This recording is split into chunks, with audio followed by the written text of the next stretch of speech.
دن ہے صبح پھر آئی ہے دیکھو، لبوں پر ہے ذکر خدا ذکر آقا، کھلے آنکھ صلی اللہ کہتے کہتے۔ الحمدللہ رب العالمین والصلاة والسلام علی خاتم النبیین، اما بعد فاعوذ باللہ من الشیطان الرجیم، بسم اللہ الرحمن الرحیم۔ الصلاة والسلام علیک یا رسول اللہ وعلی آلک واصحابک یا حبیب اللہ، الصلاة والسلام علیک یا نبی اللہ وعلی آلک واصحابک یا نور اللہ۔ مدنی چینل کے ناظرین، آپ ملاحظہ کر رہے ہیں پروگرام کھلے آنکھ صلی اللہ کہتے کہتے اللہ رب العالمین کی بارگاہ میں دعا کرتے ہیں مالک کریم آج کے دن کو ہم سب کے لیے خوب رحمتوں والا بنائے، برکتوں والا بنائے، ہمیں وہ کام کرنے کی توفیق عطا فرمائے جس میں اس کی اور اس کے پیارے حبیب صلی اللہ تعالیٰ علیہ وآلہ وسلم کی رضا شامل ہو۔ آقا و مولا صلی اللہ تعالیٰ علیہ وآلہ وسلم نے ارشاد فرمایا، تم جہاں بھی ہو مجھ پر درود پڑھو، تمہارا درود مجھ تک پہنچتا ہے۔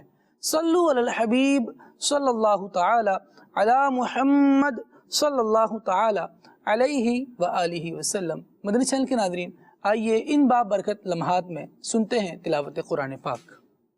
اعوذ باللہ من الشیطان الرجیم، میں اللہ تعالیٰ کی پناہ میں آتا ہوں شیطان مردود سے۔ بسم اللہ الرحمن الرحیم، اللہ کے نام سے شروع جو نہایت مہربان رحم والا۔ وقال الذين كفروا لا تسمعوا لهذا القرآن والغوا فيه لعلكم تغلبون۔ اور کافر بولے، یہ قرآن نہ سنو اور اس میں بےہودہ غل یعنی شور کرو، شاید یوں ہی تم غالب آؤ۔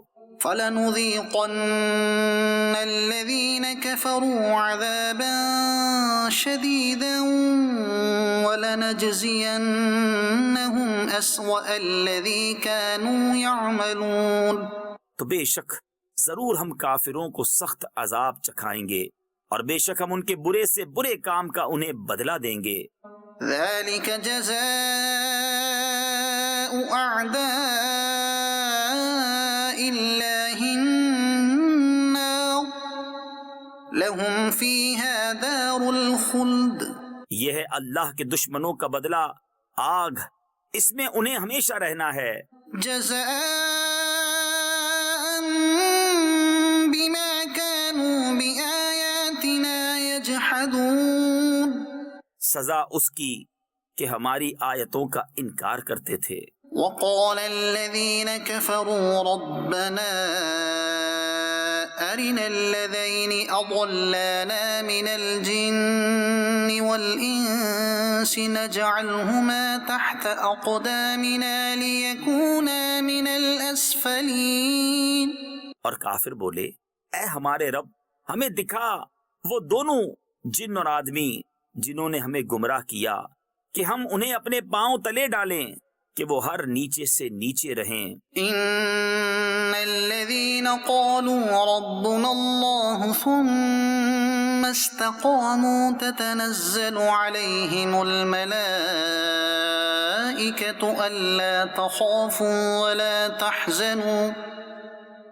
ألا تخافوا ولا تحزنوا وأبشروا بالجنة التي كنتم توعدون۔ بے شک وہ جنہوں نے کہا ہمارا رب اللہ ہے پھر اس پر قائم رہے، ان پر فرشتے اترتے ہیں کہ نہ ڈرو اور نہ غم کرو اور خوش ہو اس جنت پر جس کا تمہیں وعدہ دیا جاتا تھا۔ نحن أولياؤكم في الحياة الدنيا وفي الآخرة۔ ہم تمہارے دوست ہیں دنیا کی زندگی میں اور آخرت میں۔ وَلَكُمْ فِيهَا مَا تَشْتَهِي أَنفُسُكُمْ وَلَكُمْ فِيهَا مَا تَدَّعُونَ۔ اور تمہارے لیے ہے اس میں جو تمہارا جی چاہے اور تمہارے لیے اس میں جو مانگو۔ نُزُلًا مِّنْ غَفُورٍ رَّحِيمٍ۔ مہمانی بخشنے والے مہربان کی طرف سے۔ وَمَنْ أَحْسَنُ قَوْلًا مِّمَّن دَعَا إلى الله وعمل صالحا وقال إنني من المسلمين. اور اس سے زیادہ کس کی بات اچھی جو اللہ کی طرف بلائے اور نیکی کرے اور کہے میں مسلمان ہوں. ولا تستوي الحسنة ولا السيئة. اور نیکی اور بدی برابر نہ ہو جائیں گی. اے سننے والے، ادفع بالتي هي أحسن فإذا الذي بينك وبينه عداوة كأنه ولي حميم. برائی کو بھلائی سے ٹال، جبھی وہ کہ تجھ میں اور اس میں دشمنی تھی ایسا ہو جائے گا جیسا کہ گہرا دوست. وما يلقاها إلا الذين صبروا. اور یہ دولت نہیں ملتی مگر صابروں کو. وما يلقاها إلا ذو حظ عظيم. اور اسے نہیں پاتا مگر بڑے نصیب والا. صدق اللہ العظیم. سبحان اللہ سبحان اللہ. رب العالمین جل وعلا کا مقدس کلام قرآن مجید ہمیں بتا رہا ہے کہ زندگی کے نشیب و فراز میں انسان کو اپنا طرز عمل کیا رکھنا چاہیے، طریقہ کار کیا اختیار کرنا چاہیے. اگر وہ ایمان لا کر اس پر ثابت قدمی اختیار کرتا ہے تو اللہ رب العالمین فرشتوں کے ذریعے سے اس کی مدد بھی فرماتا ہے اور اس کی مہمان نوازی بھی کی جائے گی. فرمایا گیا نزلا من غفور الرحیم، وہ اللہ رب العالمین جو بخشنے والا ہے، مہربان ہے، اس کی طرف سے مہمان نوازی ہوگی. پھر فرمایا جاتا ہے کہ بہترین قول کس کا ہے، سب سے اچھی بات کس کی ہے؟ اسی کی کہ جو اللہ تبارک و تعالیٰ کی طرف بلائے، نیک عمل کرے اور اپنے آپ کو مسلمان کہے. وقال اننی من المسلمین، یہ کہنے والا ہو کہ بے شک میں مسلمان ہوں. دین اسلام اللہ رب العالمین نے ہمیں عطا فرمایا، اس پر فخر کرنا یقیناً یہ عظمت و شان والی بات ہے، یہ عمدہ اور اہم بات ہے، اور یہ وہ کام ہے کہ جو اللہ رب العالمین پسند فرماتا ہے. پھر ارشاد ہوا کہ اچھائی اور برائی یہ برابر نہیں ہو سکتے. اللہ رب العالمین نے بندہ مومن کو اتنا عظیم مرتبہ عطا فرمایا ہے کہ اسے اپنے چنیدہ بندوں میں، ان میں جو اس کی ذات پر ایمان لانے والے ہیں، ان میں جو جنت کے وارث ہیں، اس بندے کو شامل کیا ایمان دے کر، اسلام دے کر. تو جب اتنی عظیم نعمت ایک بندے کے ہاتھ لگی ہے تو پھر اس کو برائیوں والا نہیں ہونا چاہیے بلکہ اچھی صفات اپنانے والا ہونا چاہیے. بیان کر دیا گیا کہ برائی اور اچھائی یہ برابر نہیں ہے. اگر برائی آتی ہے تو اسے بھلائی سے ٹالنے کا قرآن مجید نے ہمیں حکم دیا. اللہ رب العالمین ہمیں قرآن مجید کے احکامات پر عمل کرتے ہوئے اپنی زندگی کو گزارنے کی توفیق عطا فرمائے. مدنی چینل کے ناظرین، آج کی ہماری ممدوح شخصیت حضرت امام محمد بن حسن شیبانی رحمۃ اللہ تعالی علیہ ہیں. آپ کون ہیں؟ کیا مقام ہے آپ کا؟ کیا عظمت ہے؟ کیا شرف ہے؟ کیا فضیلت ہے؟ انشاءاللہ عز و جل اسے بھی بیان کریں گے اور آپ کی زندگی کے مختلف پہلوؤں پر بھی اللہ نے چاہا تو گفتگو کریں گے اور اس سے ہم روشنی حاصل کرنے کی سعادت حاصل کریں گے. اللہ تبارک و تعالی ہمیں بزرگان دین کا تذکرہ اچھے انداز سے کرتے رہنے کی توفیق عطا فرمائے. یقیناً یہ اللہ والے لوگ ہیں اور جنہیں اللہ رب العالمین نے حزب اللہ الا ان حزب اللہ هم المفلحون، یعنی اللہ تبارک و تعالیٰ کا گروہ، اللہ کا پسندیدہ لوگوں کا گروہ، اور وہ گروہ جو کامیاب ہے ان کا انہیں گویا سردار بنایا ہے. اللہ رب العالمین ہمیں ان کے پیچھے چلنے کی توفیق عطا فرمائے. نیکوکاروں میں درجات سب کے مختلف ہیں، کوئی قائد ہے، کوئی پیشوا ہے، تو کوئی مقتدی ہے اور پیروی کرنے والا ہے. اللہ کریم ہمیں پیروی کرنے والا بنائے. یہ بڑے بھی بخشے جائیں گے جنہیں اللہ تبارک و تعالیٰ نے گروہ مسلمین کی سرداری عطا فرمائی، اور ان سرداروں کے پیچھے چلنے والے، ان کی اتباع کرنے والے، ان کے بتائے ہوئے طریقے کے مطابق دین اسلام کے احکامات پر عمل کرنے والے انشاءاللہ وہ بھی اللہ رب العالمین کہ خوان نعمت سے زبردست حصہ پائیں گے. اللہ تبارک و تعالیٰ ہمیں ان میں قبول فرمائے. بلا تاخیر عدنان بھائی کی طرف بڑھتے ہیں اور ایک کلام شامل کرتے ہیں. صلو علی الحبیب صلی اللہ تعالی علی محمد صلی اللہ علیہ وآلہ وسلم. صلی اللہ علی محمد صلی اللہ علیہ وآلہ.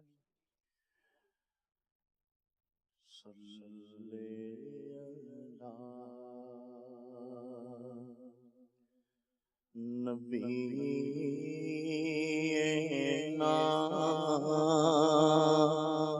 صلی علی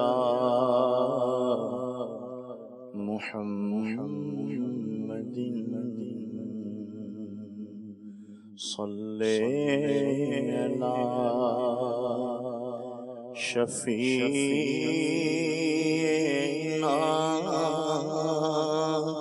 صلی علی محمد.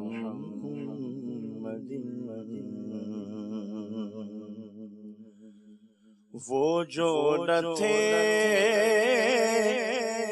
تو کچھ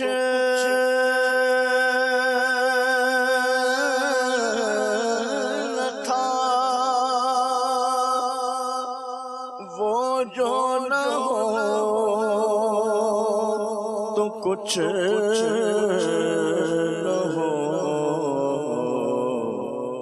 جان ہے وہ جہان کی، جان ہے تو جہان ہے. پڑھیے صلی علی شفیعنا صلی علی محمد.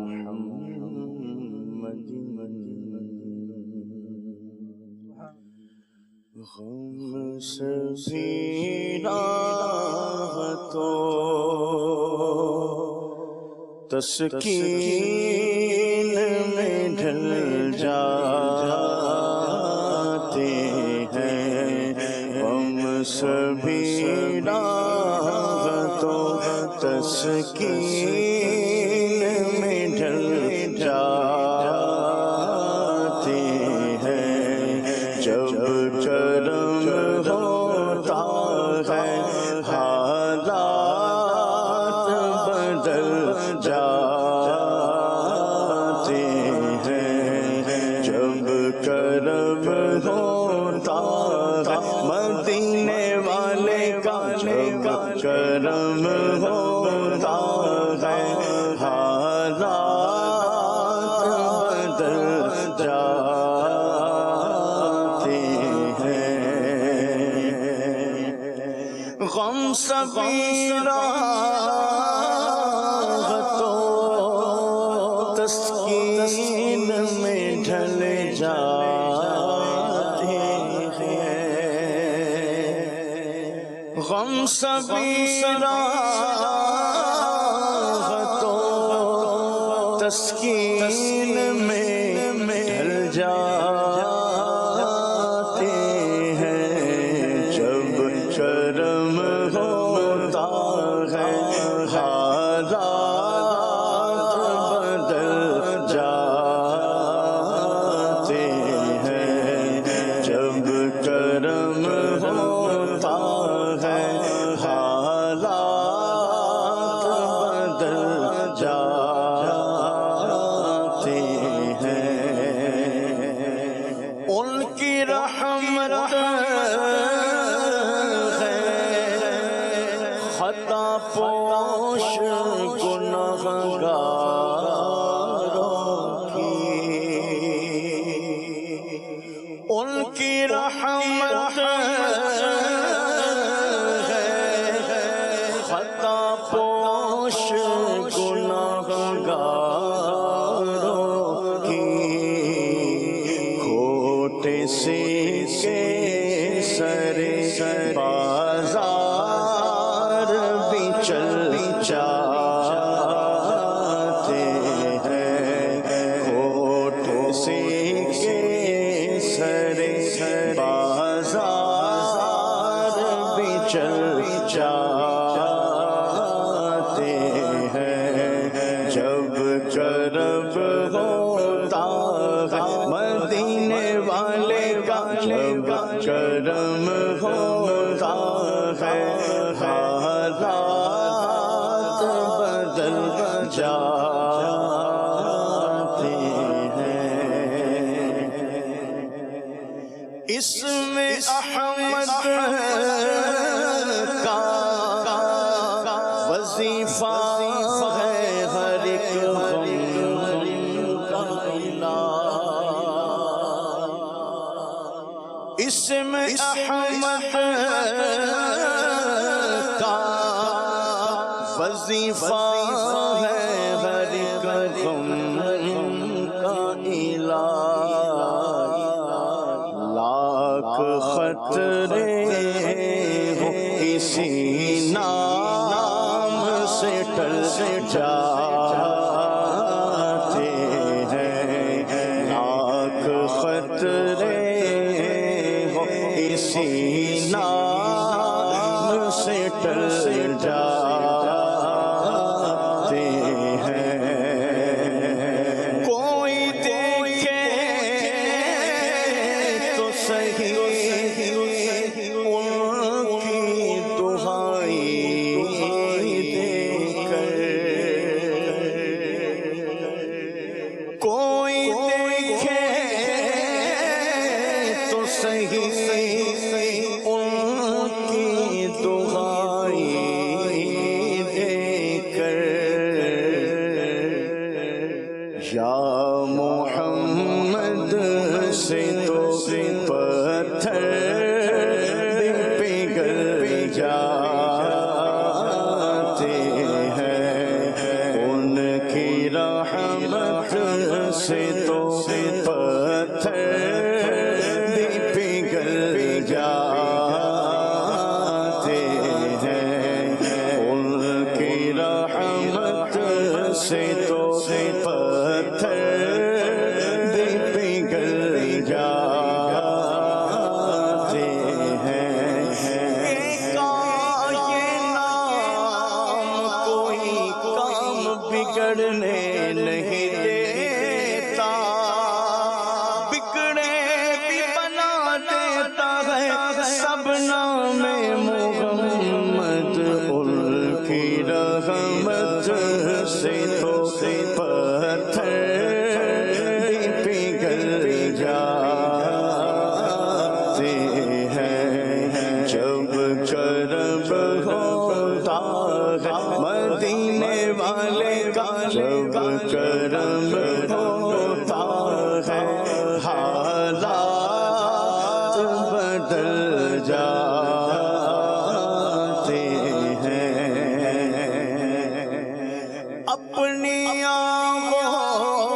آغوش میں لے لیتا ہے جب ان کا کرم اپنی آغوش میں لے لیتا ہے جب ان کا کرم زندگی کے سبھی انداز بدل جاتے ہیں زندگی کے سبھی انداز بدل جاتے ہیں جب کرب ہوتا ہے حالات بدل جاتے ہیں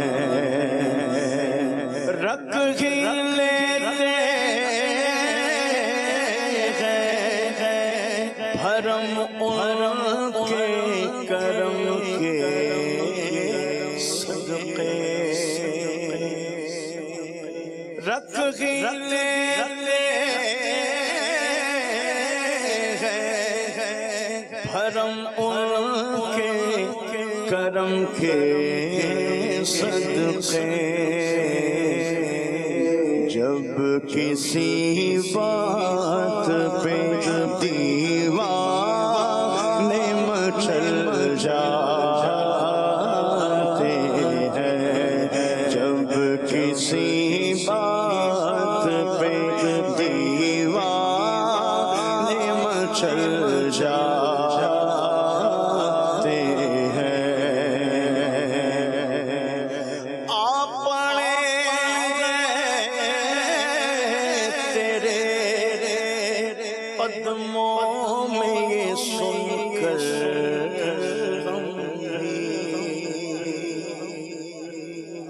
اپنے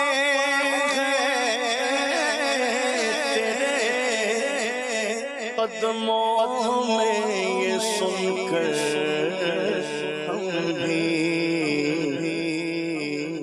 جو تیرے قدموں پہ گرتے ہیں سنبھل جاتے ہیں جو تیرے قدموں پہ گرتے ہیں سنبھل جاتے ہیں جو تیرے قدموں پہ گرتے ہیں سنبھل جاتے ہیں روک لیتی ہے آپ کی نسبت تیر جتنے بھی ہم پہ چلتے ہیں یہ کرم ہے حضور کا ہم پر آنے والے عذاب ٹلتے ہیں اب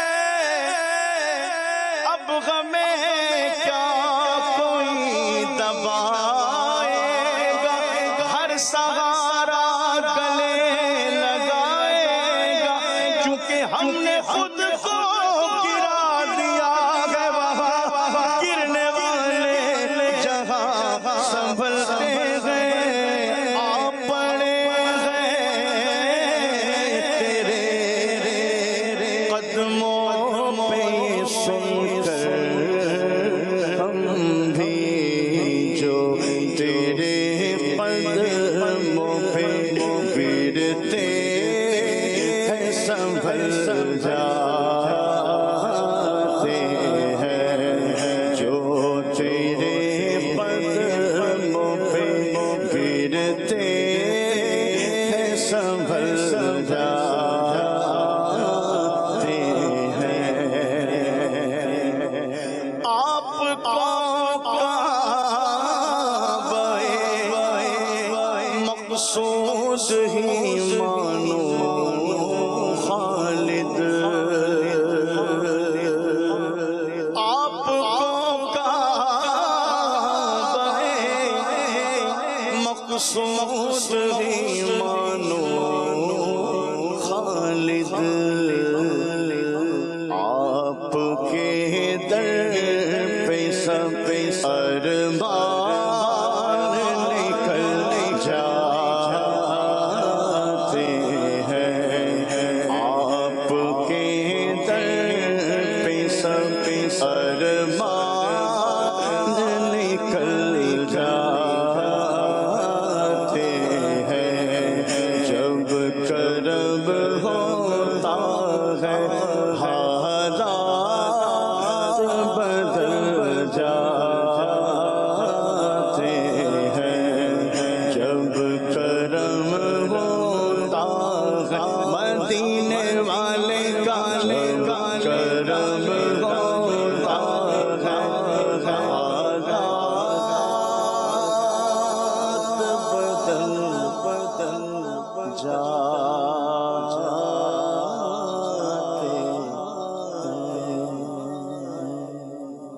ہیں سبحان اللہ، کیا بات ہے دان بھائی، بڑا زبردست کلام آپ نے ماشاء اللہ پیش کیا۔ اللہ کریم اسے اپنی بارگاہ میں قبول فرمائے اور اس کلام کی برکتیں بھی ہمیں نصیب فرمائے۔ واقعتاً حقیقتاً بات یہی ہے کہ جب کرم ہو جائے تو حالات بدل ہی جایا کرتے ہیں۔ مصطفیٰ کریم صلی اللہ تعالیٰ علیہ وآلہ وسلم کی ایک نگاہ ہے جو ہر گتھی سلجھا دیتی ہے، ہر بگڑی بنا دیتی ہے۔ کسی نے کہا کہ میں محتاج ہوں ایک نگاہ کرم کا، تمہارے کرم پر میری زندگی ہے۔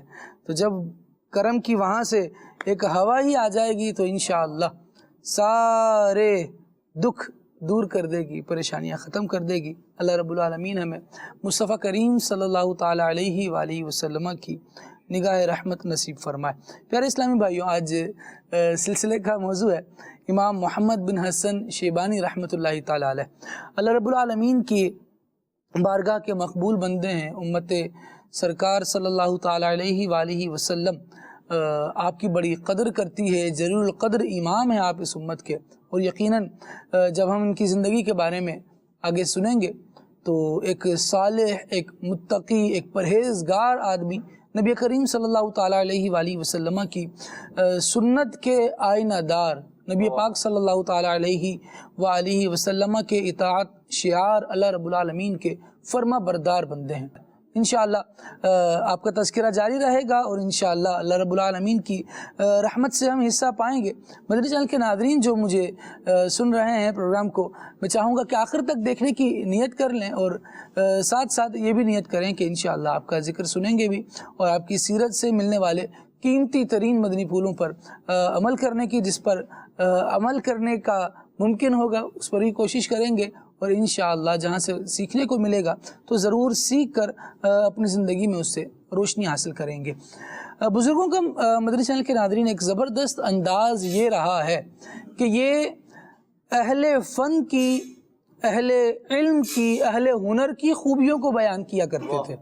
یہی وجہ ہے کہ آپ کسی بھی بزرگ ہستی کی جب تذکرے کی طرف جاتے ہیں، جیسے آج امام محمد بن حسن شیبانی رحمۃ اللہ تعالیٰ علیہ کا تذکرہ ہے، آپ فقہی طور پر تو امام اعظم ابو حنیفہ نعمان بن ثابت رحمۃ اللہ تعالیٰ علیہ کے مقلد ہیں، لیکن جن حضرات نے آپ کے رتبے کا خطبہ پڑھا ہے، آپ کے فضائل و مراتب کو بیان کیا ہے، یا آپ کی شان میں کلمات خیر ارشاد فرمائے ہیں، ان میں صرف حنفی علماء ہی نہیں ہیں، بلکہ خود شوافع کے سردار حضرت امام شافعی رحمت اللہ تعالی علیہ، یہ بھی آپ رحمت اللہ تعالی علیہ کے رتبے کا خطبہ پڑھتے ہوئے نظر آتے ہیں۔ خطیب بغدادی رحمت اللہ تعالی علیہ لکھتے ہیں کہ امام شافعی رحمت اللہ تعالی علیہ سے پوچھا گیا تو کہا کرتے تھے کہ علوم فقہیہ میں مجھ پر سب سے زیادہ احسان جس شخص کا ہے وہ امام محمد بن حسن شیبانی رحمت اللہ تعالی علیہ۔ اب دیکھیے کہ خود امام شافعی فقہ کے زبردست امام ہیں، پورا مسلک شافعی، مذہب شوافع، اس کے سردار آپ ہیں، اس کے مسائل بیان فرمانے والے آپ ہیں، لیکن امام اعظم رحمت اللہ تعالیٰ علیہ کے شاگرد کے رتبے کو بیان کر رہے ہیں۔ تو بزرگوں کی سیرت کا ایک زبردست انداز تو ہمیں یہ سیکھنے کو ملتا ہے کہ ان میں وہ جیلسی نہیں ہوتی، وہ حسد نہیں ہوتا، بلکہ جہاں علم نظر آتا ہے وہاں سے یہ سیکھنے والے ہوتے ہیں۔ آپ رحمت اللہ تعالیٰ علیہ کے ابتدائی تعارف کی طرف بڑھتے ہیں، اور عدنان بھائی سے، عدنان چشتی بھائی ماشاءاللہ ایک زبردست مبلغ ہیں، اور بزرگان دین کی سیرت پر بہت بہترین کلام کرتے ہیں۔ انشاءاللہ آپ سے آپ کی سیرت کا، امام محمد بن حسن شیبانی رحمت اللہ تعالیٰ علیہ کی سیرت کے حوالے سے ابتدائی تعارف شامل کرتے ہیں۔ الحمدللہ رب العالمین والصلاة والسلام علی سید المرسلین، اما بعد فاعوذ باللہ من الشیطان الرجیم، بسم اللہ الرحمن الرحیم۔ خالد بھائی، بعض شخصیات وہ ہوتی ہیں کہ جنہیں اللہ تبارک و تعالیٰ کسی ایک فن میں مہارت عطا فرماتا ہے، یعنی علم حدیث میں ان کی بڑی خدمات ہوتی ہیں۔ بعض اللہ والے وہ ہیں کہ جو زہد و تقوی اور تصوف کے اندر، طریقت کے اندر وہ امام کی حیثیت رکھتے ہیں۔ بعض بزرگ وہ ہوتے ہیں کہ جنہیں لغت کے اندر جو ہے وہ امام مانا جاتا ہے۔ حضرت سیدنا امام محمد بن حسن شیبانی رحمت اللہ تعالی علیہ جو شاگرد رشید ہیں حضرت سیدنا امام اعظم ابو حنیفہ رحمت اللہ تعالی علیہ کے، اللہ تبارک و تعالی نے آپ کو حدیث میں امام مالک رحمت اللہ تعالی کی شاگردی کا شرف عطا فرمایا۔ اور امام مالک رحمت اللہ تعالی علیہ حدیث پاک کے کتنے بڑے امام ہیں، ایک پورے کا پورا مذہب مالکی، اور امام مالک رحمت اللہ تعالی کی کتابیں، پھر امام محمد بن حسن شیبانی رحمت اللہ تعالی کی اپنی کتابیں جو آپ نے حضرت امام مالک رحمت اللہ تعالی سے روایت کی ہیں، وہ اس بات کا منہ بولتا ثبوت ہے کہ اللہ کریم نے آپ کو علم حدیث میں بھی امام بنایا تھا۔ اور دوسری طرف جب ہم دیکھتے ہیں افضل علوم میں اللہ کریم کے جو پسندیدہ علوم ہیں نبی پاک صلی اللہ تعالیٰ علیہ وآلہ وسلم کی امت میں، جنہیں یوں کہہ لیں کہ آئمہ نے، بڑے بڑے بزرگان دین نے، اور پھر خود نبی پاک علیہ السلام نے تفقہ فی الدین کی جو فضیلت بیان کی ہے، وہ ہم جب تفقہ کے اعتبار سے دیکھتے ہیں، دین کی سمجھ بوجھ کے اعتبار سے دیکھتے ہیں، تو فقہ کے آئمہ میں مجتہد فی المذہب کے درجے پر فائز ہیں امام محمد بن حسن شیبانی رحمۃ اللہ تعالیٰ علیہ۔ اور پھر صرف فقہ اور اس میں نہیں، بلکہ قرآن مجید فرقان حمید کا بچپن ہی سے شوق تھا، یعنی قرآن مجید کا بہت سارا حصہ جو ہے وہ آپ نے پہلے سے حفظ کر لیا تھا اور پھر بعد میں باقاعدہ اس کو حفظ کیا، وہ بھی پورا ایک واقعہ ہے۔ اور جب ہم ان کے اندر دیکھتے ہیں آپ نے جو مسائل کو مستنبط کیا ہے، مسائل کو جو اخذ کیا ہے، یہ انداز، اور پھر علم لغت یعنی فقہ بھی ہے، حدیث بھی ہے، اور ساتھ میں جو ہے وہ قرآن مجید فرقان حمید کا علم بھی ہے، اور ساتھ میں امام محمد رحمۃ اللہ تعالی وہ ہیں جو علم لغت میں بھی امام کا درجہ رکھتے ہیں۔ اللہ تبارک و تعالی نے آپ کو بے شمار علوم سے نوازا، اور زہد تقوی یہ تو ہے آپ کی ایک علمی سٹیٹس ہے آپ کا، اور جو آپ کا عبادات والا معاملہ ہے، زہد تقوی، رات بھر جاگ کر عبادت کرنا، اور پھر مسائل میں غور اور فکر کرنا، قرآن مجید کی آیات پر غور فکر کرنا، احادیث مبارکہ میں تفکر کرنا، جس کی یوں کہہ لیں فضیلت اور جس کی قرآن مجید فرقان حمید پر غور اور فکر کی افضلیت یقیناً یہ سب پر مسلم ہے، سب لوگ جانتے ہیں۔ حضرت امام محمد بن حسن شیبانی رحمۃ اللہ تعالی علیہ، آپ کی کنیت ابو عبداللہ ہے اور نام آپ کا محمد ہے، حسن آپ کے والد محترم ہیں، اور یہ بڑے زبردست جو ہے وہ اللہ کریم نے انہیں مال بھی عطا کیا تھا، اور بڑے فارغ البال آدمی تھے یہ، اللہ کریم نے انہیں مال و دولت سے بڑا نوازا تھا۔ اور حضرت سید، اور جو شیبانی آپ کو کہا جاتا ہے، یہ قبیلہ شیبان سے آپ کی نسبت ولا کی وجہ سے ہے، یعنی آپ کا یوں کہہ لیں کہ نسبی تعلق قبیلہ شیبان سے نہیں ہے، بلکہ ان کے ساتھ ولاتی، وہ پہلے زمانے کے اندر جو ہے وہ غلام ہوا کرتے تھے، لونڈیاں ہوا کرتی تھی، پھر وہ جو کسی کا غلام ہوتا پھر اس کو آزاد کر دیتے، تو اس کی نسبت جو ہے اسی قبیلے کی طرف کی جایا کرتی تھی۔ تو آپ کا جو تعلق تھا وہ فلسطین کے قرب و جوار میں ایک علاقہ تھا، ایک بستی تھی جسے حرستہ کہا جایا کرتا تھا، اولاً وہاں تھے، پھر وہاں سے آپ کے والد صاحب جو ہے وہ ہجرت کر کے ملازمت کے سلسلے میں آپ جو ہے وہ عراق میں آ گئے، مشرقی عراق میں، یہاں علاقہ تھا واسط، یہاں حضرت سیدنا امام محمد بن حسن شیبانی رحمۃ اللہ تعالی علیہ کی ولادت مبارکہ ہوتی ہے سن 132 ہجری کے اندر، اور حضرت سیدنا امام محمد بن حسن شیبانی رحمۃ اللہ تعالی علیہ آپ نے ابتداءً ہی اللہ تبارک تعالی چونکہ جن لوگوں سے دین کی خدمت لینا چاہتا ہے انہیں بچپن ہی سے دین کی وہ تڑپ اور وہ ذوق اور شوق علم کا عطا کر دیتا ہے کہ جو ان کی ذہانت اور ان کی آگے چل کر بزرگی کا منہ بولتا ثبوت ہوا کرتے ہیں۔ اور حضرت سیدنا امام محمد بن حسن شیبانی رحمۃ اللہ تعالی کی سیرت کو جب ہم اس تناظر میں دیکھتے ہیں، آپ وہ شخصیت ہیں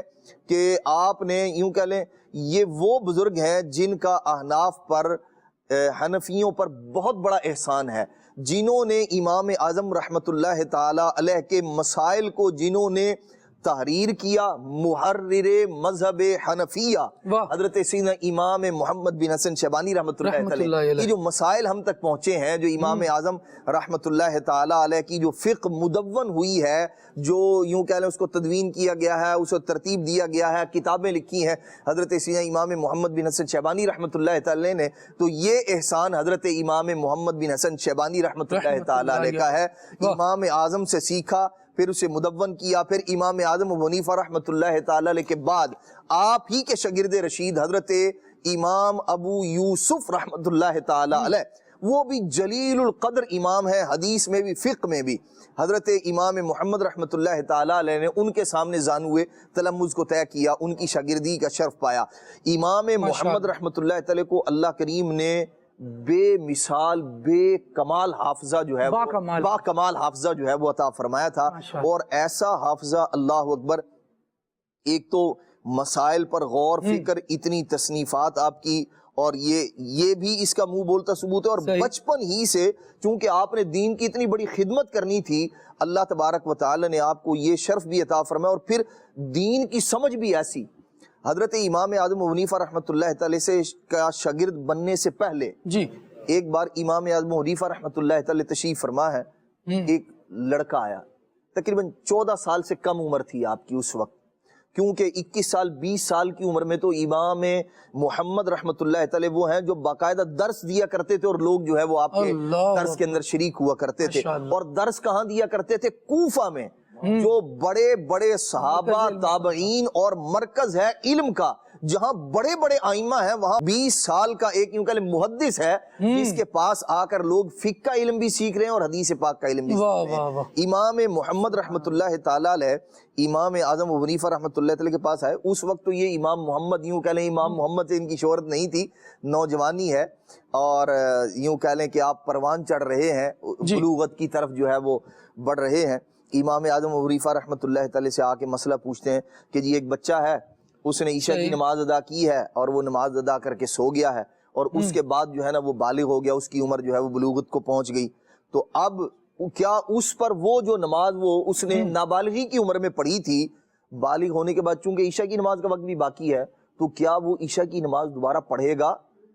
یہ اتنا دقیق مسئلہ، اور پھر اس کی طرف توجہ، اور یہ بھی کوئی صورت ہے؟ یہ حضرت امام محمد رحمت اللہ تعالی کی فقہی بصیرت کا منہ بولتا ثبوت ہے۔ امام اعظم ابو حنیفہ رحمت اللہ تعالی نے ارشاد فرمایا ہاں وہ عشاء کی نماز دوبارہ پڑھے گا، کیونکہ اب اس کی عمر ہو چکی ہے۔ تو وہ جو یہ امام محمد رحمت اللہ تعالی، یہ پہلی ملاقات تھی، یہ اٹھے، وہ ایک کونے میں جا کے جو ہے نا وہ آپ نے عشاء کی نماز ادا کی۔ امام اعظم ابو حنیفہ رحمت اللہ تعالی نے جب دیکھا نا، آپ نے فرمایا یہ بچہ اللہ تبارک و تعالی اسے جو ہے وہ آگے چل کے بہت بڑے مقام و مرتبے سے نوازے گا۔ یہ نگاہ تھی امام اعظم ابو حنیفہ رحمت اللہ تعالی کی کہ ایک نگاہ میں جو جوہری ہوتا ہے نا وہ پہلی نگاہ میں ہی ظرف شناس ہوتا ہے، ہیرے کی پہچان جوہری ہی جان سکتا ہے۔ امام اعظم ابو حنیفہ رحمت اللہ تعالی، آپ دیکھیں وہ بات کی ہے، اور امام اعظم ابو حنیفہ رحمت اللہ تعالی نے جان لیا کہ اللہ کریم اس بچے کو بہت بڑے مقام و مرتبے پر فائز فرمائے گا۔ کچھ ہی دن گزرے تھے، یہی بچہ پھر امام اعظم ابو حنیفہ رحمت اللہ تعالی کی بارگاہ میں، حضور مجھے پڑھائیے۔ امام اعظم ابو حنیفہ رحمت اللہ تعالی نے ان سے فرمایا، اللہ کریم نے بڑا حسن و جمال عطا کیا تھا امام محمد بن حسن شیبانی رحمت اللہ تعالی کو۔ امام اعظم نے فرمایا تھوڑی سی عمر ہے، ابھی چھوٹا سا بچہ ہے، ان سے فرمایا کہ بھئی آپ جائیں قرآن مجید حفظ کریں، اس کے بعد پھر آنا، اور ظاہر سی بات قرآن مجید حفظ ہوگا، مسائل کو اخذ کرنا، یہ اس کا بڑا فائدہ ہے، عالم دین بھی اور حافظ قرآن بھی ہو، سبحان اللہ۔ تو آپ نے فرمایا جاؤ قرآن مجید حفظ کر کے آنا۔ 7 دن گزرے تھے، وہ بچہ پھر امام اعظم حنیفہ رحمت اللہ تعالی کی بارگاہ میں فرمایا بھی آپ سے کہا تھا قرآن مجید حفظ کر کے آئیں، حضور حفظ کرایا 7 دن میں حفظ۔ فرمایا جی ہاں سیدی، 7 دن میں، یعنی نبی پاک علیہ الصلوۃ والسلام کی امت میں اللہ کے نے بڑے بڑے لوگوں کو حافظہ عطا فرمایا ہے، لیکن 7 دن میں قرآن مجید حفظ کرنے کا یوں یہ اللہ تبارک و تعالی نے حضرت امام محمد بن حسن شیبانی رحمۃ اللہ تعالی کو یہ شرف عطا فرمایا ہے۔ ایک ہفتے میں قرآن مجید حفظ کر کے امام اعظم کی بارگاہ میں حضور حفظ کر لیا، اور پھر باقاعدہ امام اعظم ابو حنیفہ رحمۃ اللہ تعالی سے آپ نے پڑھنا شروع کیا، اور امام اعظم نے بھی انہیں کیا پڑھایا ہے، اللہ اکبر۔ بڑے بڑے ائمہ، بڑے بڑے یوں کہہ لیں جو امام ہیں واقعی، جیسے خود حضرت امام شافعی رحمۃ اللہ تعالی علیہ مجتہد کے درجے پر فائز ہیں، اور پوری کی پوری ایک فقہ ہے، پورا ایک مذہب ہے جو آپ سے مدون شدہ ہے، اس کے آپ امام ہیں، لیکن آپ حضرت امام محمد بن حسن شیبانی رحمت اللہ تعالی کی عظمتیں اور رفتیں بیان کرتے ہیں۔ اور اس کی ایک وجہ یہ بھی ہے، یہ شاگرد بھی ہیں امام محمد رحمت اللہ تعالی کی، کہ ان کی والدہ جو ہے وہ ان سے، ان کے امام شافعی رحمت اللہ تعالی کے والد صاحب انتقال کر گئے تھے، تو حضرت امام محمد رحمت اللہ تعالی علیہ نے ان کی والدہ سے پھر نکاح فرما لیا، جو بیوہ تھیں ان سے نکاح فرمایا۔ یوں امام شافعی رحمت اللہ تعالی علیہ امام محمد رحمت اللہ تعالی علیہ کی کفالت میں بھی آ گئے، اور پھر یوں تربیت میں بھی آ گئے۔ تو پھر اللہ تبارک و تعالی نے آپ کے ذریعے امام محمد کا وہ فیضان آپ کو پہنچایا کہ آپ کی کتابوں سے آپ خود جو ہے وہ امام محمد رحمت اللہ تعالی کی عظمت و رفت کو بیان کرتے ہوئے نظر آتے ہیں۔ اور امام محمد وہ ہیں، صرف احناف نے ان سے فیض نہیں پایا بلکہ کیا شافعیوں کے امام ان کے شاگرد ہیں. اچھا ایسے ہی امام احمد بن حنبل رحمۃ اللہ تعالی کا آپ نے بیان فرمایا کہ جو دقیق مسائل، مشکل ترین مسائل جو آپ کی دسترس میں ہیں، آپ جن کو حاصل کرتے ہیں اور آسان ہو جاتے ہیں، وہ کہاں سے سیکھتے ہیں جو بیان کرتے ہیں؟ وہ کہتے ہیں امام محمد رحمۃ اللہ تعالی کی کتابوں سے. اور رہے فقہ مالکی، وہ بھی محروم نہیں ہے، ان کا فیضان وہاں بھی پہنچا ہوا ہے. حضرت سیدنا اسد بن فرات رحمۃ اللہ تعالی علیہ یہ فقہ مالکی کے بہت بڑے امام ہیں، اور کتب اسدیہ کے نام سے جو ہے وہ ان کی کتابیں مشہور ہیں. وہ بھی شاگرد رشید ہیں حضرت امام محمد رحمۃ اللہ تعالی علیہ. سبحان اللہ سبحان اللہ، کیا بات ہے مدنی چینل کے ناظرین، علماء اسلام کی، علماء دین کی، کہ یہ یوں سمجھیں کہ اپنے فیضان کو جاری ہی رکھتے ہیں. در حقیقت تو اللہ تبارک و تعالیٰ ان کے فیضان کو جاری فرماتا ہے، لیکن کبھی یوں نہیں ہوتا کہ یہ کنواں اپنے آپ کو بند کر لے کہ مجھے صرف وہی ڈول نکال سکے گا جو میرا ہم مذہب ہوگا، جو مذہب حنفی کا ہی پیروکار ہوگا، بلکہ الحمدللہ یہاں دروازے کھلے ہیں اور فیضان جاری ہے. اللہ تبارک و تعالی ہمیں یہ فیضان حاصل کرنے کی توفیق عطا فرمائے. تذکرہ ہوا آپ رحمۃ اللہ تعالی علیہ کے حفظ قرآن کا. ایک ہفتے میں آپ نے حفظ قرآن کر لیا، یقیناً یہ بڑی سعادت مندی کی بات ہے، اور بہت بڑا رب العالمین جل وعلا کی طرف سے یہ احسان ہے. کیسا زبردست قوت حافظہ ہوگا کہ ایک ہفتے میں ہی عبدالسمد بھائی حفظ قرآن کر لیا.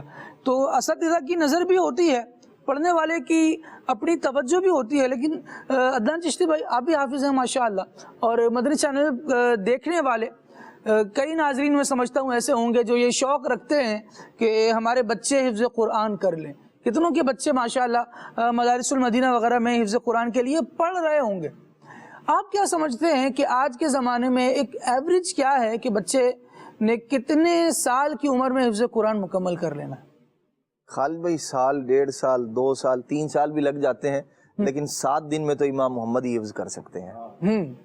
یعنی ایسے واقعات تو کبھی کبھار ہی ہوتے ہیں. یعنی کم عام روٹین کے اندر اگر دیکھا جائے نا تو بہت کم طلبہ وہ ہوتے ہیں جو 1 سال میں یا سال سے پہلے یعنی 9 ماہ میں 8 ماہ میں قرآن مجید حفظ مکمل کر لیں، ورنہ عموماً سال سے زیادہ عرصہ ہی لگتا ہے قرآن مجید حفظ کرنے میں. 2 سال بھی لگ جاتے ہیں بعض اوقات. ذہانت پر بھی ہے، محنت پر بھی ہے. یعنی بعض اوقات ذہانت ہوتی ہے لیکن بچہ جو ہے نا ذہین ہے لیکن محنت نہیں کرتا یاد کرنے میں، تو ایسے میں اس کو وقت زیادہ لگے گا. لیکن یوں کہہ لیں مسلسل کوشش جو ہے وہ بندے کو اس میدان میں کامیابی دلا دیا کرتی ہے. بالکل جی، صحیح ہے. زبردست بات کی. اللہ رب العالمین برکتیں دے اور ذوق قرآن بھی عطا فرمائے. قرآن کی طرف کامل توجہ رہے گی انشاءاللہ احسان ہوگا. اچھا کبھی کبھار ایسا بھی ہوتا ہے مدنی چینل کے ناظرین کہ ہم چاہ رہے ہیں کہ ہمارا بچہ یہ کام کر لے، لیکن جو اہل فن ہیں، جو پڑھانے والے ہیں، سمجھانے والے ہیں اور اس طرف رہنمائی کرنے والے ہیں، وہ پڑھا بھی رہے ہیں، اپنی طرف سے محنتیں بھی کر رہے ہیں، بچے کی دلچسپی بھی دیکھ رہے ہیں، لیکن ساتھ ساتھ اس کی ذہنی صلاحیت بھی دیکھ رہے ہیں کہ بیچارہ کوشش تو بہت زیادہ کر رہا ہے لیکن کر نہیں پا رہا. تو لازمی نہیں ہے کہ اسے وہی کام کروایا ہی جائے. ہم بھی ٹان لیں کہ نہیں جناب ہم نے مکمل ہی کروانا ہے، اس کے علاوہ تو کوئی چارہ نہیں ہے. اگر اس طرح کرتے ہیں تو دیکھا یہ گیا ہے بسا اوقات کہ بچے کی زندگی کے بہت سارے قیمتی سال ہم اپنی ضد، اپنی انا یا اپنی خواہش کو پورا کرنے کے لیے ایکسپرٹس کی رائے کو بھی ترجیح نہیں دیتے، کیونکہ میرے ذہن میں یہ ہے کہ میں نے یہ پڑھانا ہے، میں نے یہ سکھانا ہے، تو صرف یہی کام کر رہے ہوتے ہیں کہ میرا ویژن پورا ہو جائے. بچے کو چاہے سمجھ نہیں آ رہا، ایسی صورت میں دشواری کا سامنا اس طالب علم کا بھی ہوتا ہے اور اس کے اساتذہ کو بھی ہوتا ہے، اور جو سرپرست وغیرہ ہوتے ہیں ایاز بھائی وہ یہ کہہ رہے ہوتے ہیں کہ ہم نے تو بڑا سوچ کر دیا تھا، ہم نے تو بڑا ذہن بنا کر دیا تھا، لیکن اب یہ پرابلم ہو رہی ہے، ہمارا بچہ پڑھ کے ہی نہیں دے رہا، آپ لوگ موٹیویٹ نہیں کر رہے. آپ موٹیویٹ کریں گے تو پڑھ جائے گا.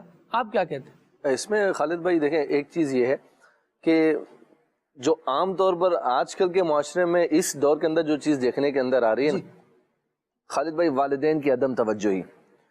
یہ ایک بہت بڑا فیکٹر جو ہے وہ نظر آتا ہے، کیونکہ ہم نے خواہش یہ ہوتی ہے کہ میرا بچہ یہ کر لے، لیکن توجہ ایسی نہیں، اس کے اوپر کتنی توجہ دے رہے ہوتے ہیں، یہ بہت قابل غور بات ہوتی ہے۔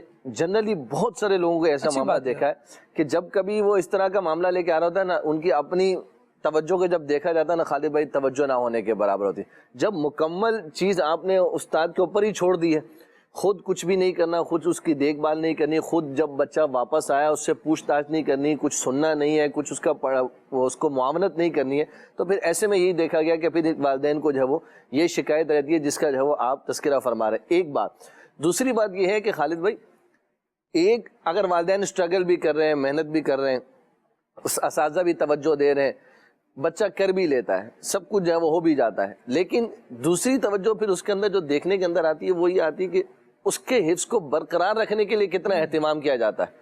آپ دیکھیے کہ ابھی ہم امام محمد رحمۃ اللہ تعالی علیہ کا تذکرہ فرما رہے ہیں، پھر آپ نے حفظ کے بعد جو ہے وہ آپ نے پھر پوری زندگی قرآن سے وابستگی بھی اختیار کی، حدیث رسول سے وابستگی بھی اختیار کی، نور قرآن کو آپ نے اپنے سینے میں بھی روشن کیا اور امت تک بھی پہنچایا۔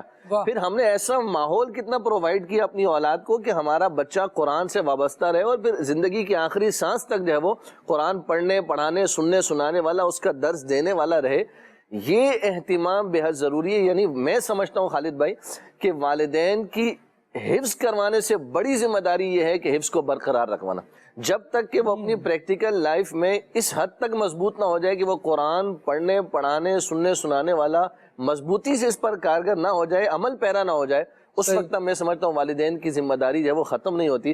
والدین کو اس حد تک اولاد کو لے کر جانا ہے کہ وہ اپنی عملی لائف کے اندر جو ہے وہ قرآن کو مضبوطی سے تھامنے والا بن جائے، کیونکہ عام طور پر یہ ہوتا ہے کہ جب تک بچہ 15، 16، 17 یا جس کو کہنے کہ شادی سے پہلے کی عمر تک جو ہے وہ والدین کی کسٹڈی میں ہوتا ہے، والدین کے زیر سایہ رہتا ہے، والدین اس کو قرآن پڑھنے کا کہہ بھی رہے ہیں، قاری صاحب کو بھی لگوا دیا یا خود بھی سننے کا اہتمام کر رہے ہیں، ٹھیک ہے، یہ سلسلہ جاری ہے، لیکن جب وہ اپنی پریکٹیکل لائف میں چلا گیا، کیا اب آیا وہ اس کا معاملہ اسی طریقے سے برقرار ہے؟ اور اس کا ایک بہترین ذریعہ جس کو ہم کہیں وہ یہ ہے کہ مصلی، یعنی قرآن پاک سنانے کا اہتمام ماہ رمضان المبارک میں۔ اگر اس پر اپنے بچے کو جو ہے نا اس ٹریک پر ہم نے مضبوطی کے ساتھ چڑھا دیا ہے اور ہمارا بچہ روز ہر سال قرآن پاک سنانے والا بن گیا ہے، تو میں سمجھتا ہوں پھر یہ ایک ایسا ٹریک ہے کہ جو ہمارے بچے کے حفظ کو برقرار رکھنے میں ایک زبردست معاون اور مددگار جو ہے وہ بن سکتا ہے، کہ پھر ایک عملی لائف کے اندر جا کر بھی ہمارا بچہ جو ہے وہ قرآن کو مضبوطی سے تھامنے والا بن سکتا ہے۔ تو یہ دونوں طرف سے ہوتا ہے جی، یہ ایک فرد واحد کی طرف سے اس کو ہم بلیم نہیں کر سکتے کہ جناب وہ اساتذہ کی طرف سے موٹیویشن نہیں ہے۔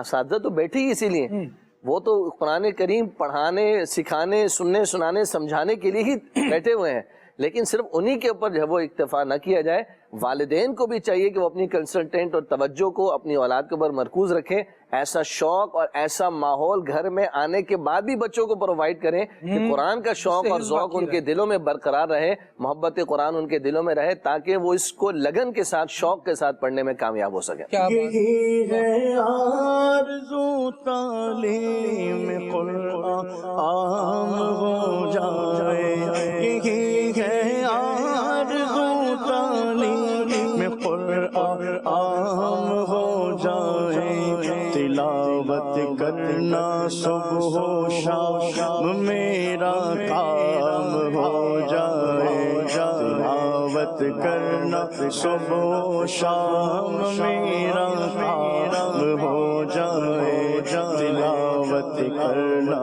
صبح و شام میرا کام ہو جائے۔ آمین آمین، واہ جی واہ، اللہ کریم برکت عطا فرمائے۔ مدری چینل کے ناظرین، ایاز بھائی نے ماشاءاللہ بڑی تسلی بخش رہنمائی فرمائی ہے۔ جب سے بچہ پڑھنا شروع ہو رہا ہے تب سے لے کر وہ آخری معاف کیجیے گا عمر کے آخری حصے تک کیسے حفظ کو برقرار رکھا جائے، یقیناً یہ قیمتی باتیں ہیں، اہم باتیں ہیں۔ اللہ کریم ہمیں اس پر عمل کرنے کی توفیق عطا فرمائے۔ جو چاہ رہے ہیں کہ بچہ یہ کر جائے، ویسا ماحول بھی اس کے لیے پرووائڈ کریں۔ چاہتے ہیں کہ بچہ جائے مدرسے اور سنتیں سیکھ کر آئے، لیکن گھر میں اگر وہ جو چیز مدرسے میں سیکھ کر آیا ہے گھر میں آ کر اس پر عمل کرتا ہے تو آپ ہی اس سے منع کرنے والے ہیں۔ تو مجھے بتائیے کہ بچہ ذہنی طور پر کتنا زیادہ ڈسٹرب ہوگا، کتنا زیادہ بیچارہ پریشان ہوگا۔ جو صحبتیں مدرسے میں سکھایا جا رہا ہے کہ یہ درست نہیں ہے، گھر آ رہا ہے تو علاقے میں، محلے میں وہی صحبتیں ہیں، وہی بیٹھکیں ہیں، اسی طرح اگر گفتگو کر رہا ہے کہ جس سے منع کیا جاتا ہے، برے اخلاق، بیڈ مینرز اس کی زندگی کا حصہ بن رہے ہیں، تو اس پر تو توجہ رکھنا ہماری ہی ذمہ داری ہوگا۔ اللہ کریم ہمیں اپنی ذمہ داریاں نبھانے کی توفیق عطا فرمائے۔ کبھی ایسا ہوتا ہے کہ ایک ویژن بنا دیا جاتا ہے، بچے کو کوئی ایک آئیڈیل پرووائڈ کر دیا جاتا ہے، بیٹا یہ تمہارا آئیڈیل ہے، تم نے یہ بننا ہے، اور وہ آئیڈیل ہو مشرق کا، مطلب اس کی سمت ہی جدا ہو، اس کی فیلڈ ہی جدا ہو، اور آپ اپنے بچے کو کسی اور فیلڈ میں لے کر جانا چاہ رہے ہو۔ اب آپ آئیڈیل یہ ہے اور بچے کو یہاں رکھا ہوا ہے، تو یہ جوڑ صحیح بن نہیں پائے گا۔ کوئی ہیرو، کوئی فلم اسٹار، کوئی ایکٹر، اس طرح کا کوئی شخص وہ آئیڈیل بن کے بسا ہوا ہے، سارا دن گھر والے ٹک ٹکی باندھ کر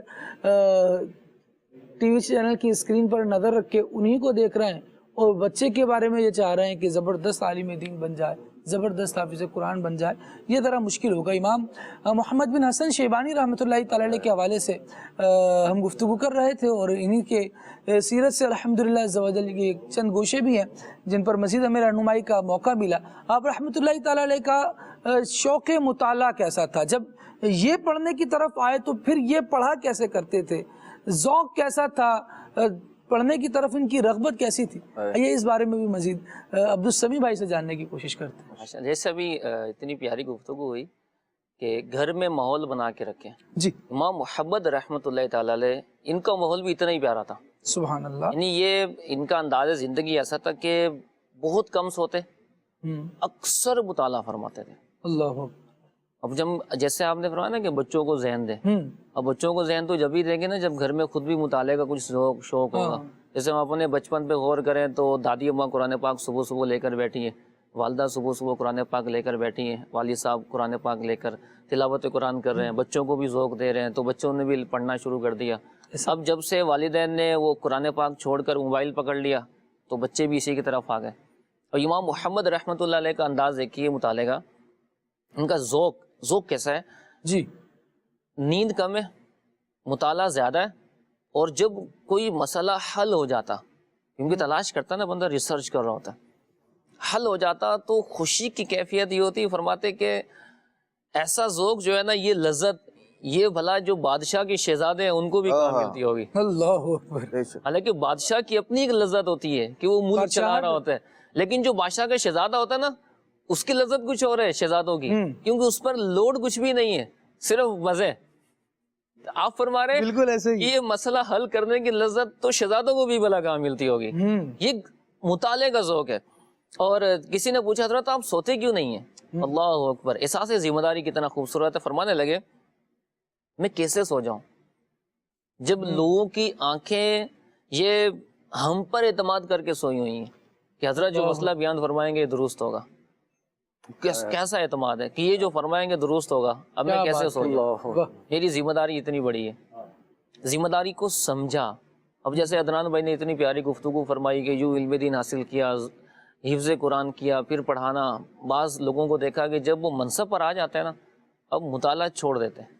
اس جو پرانی ایک وہ علم ہوتا ہے، کچھ پڑھا ہوتا ہے، بس اسی پر اعتماد کر کے بیان کیے چلے جا رہے ہوتے ہیں، اپ ڈیٹ نہیں ہوتے، موجودہ حالات کیا چل رہے ہیں اس پر وہ توجہ نہیں ہوتی۔ جب وہ گریپ نہیں ہے، توجہ نہیں ہے، تو شاگرد بھی پھر ویسے ہی بیچارے پیدا ہوتے ہیں۔ ویسے تجربے سے تو بارہا یہی بات ثابت ہو رہی ہے کہ آپ کسی بھی فیلڈ سے تعلق رکھتے ہوں، ہر فیلڈ میں چیزیں اپ گریڈ ہوتی ہی چلی جا رہی ہیں۔ بالکل ہے۔ ڈاکٹر بھی ہے، اگر وہ 40 سال پرانا ڈاکٹر ہے، اور جب اس نے اپنا MBBS مکمل کیا تھا، اس وقت جو طریقہ علاج رائج تھے اسی طریقے کے مطابق علاج کر رہا ہے، تو آج لوگ اس کے پاس جاتے ہوئے گھبرائیں گے کہ تو بہت بری طرح آپریٹ کرے گا اگر اس کو کرنا پڑا، لیکن لوگ وہی آپریٹ، وہی مرض کا علاج ریزر سے کر دیتے ہیں، ان کے لیے آسان ہو جاتا ہے، اور جہاں کاٹنا، پیٹنا، چیر پھاڑ مچانا ہوتا ہے، جہاں ضروری ہے وہاں ضروری ہے۔ پہلے ہم دیکھتے تھے کہ کسی کو اگر کڈنی کا کوئی پرابلم ہے اور اس میں آپریٹ کی ضرورت ہے، تو اتنا لمبا چیرا لگتا تھا پیٹ پر کہ کئی دن تک تو اس چیرے کا درد رہتا تھا۔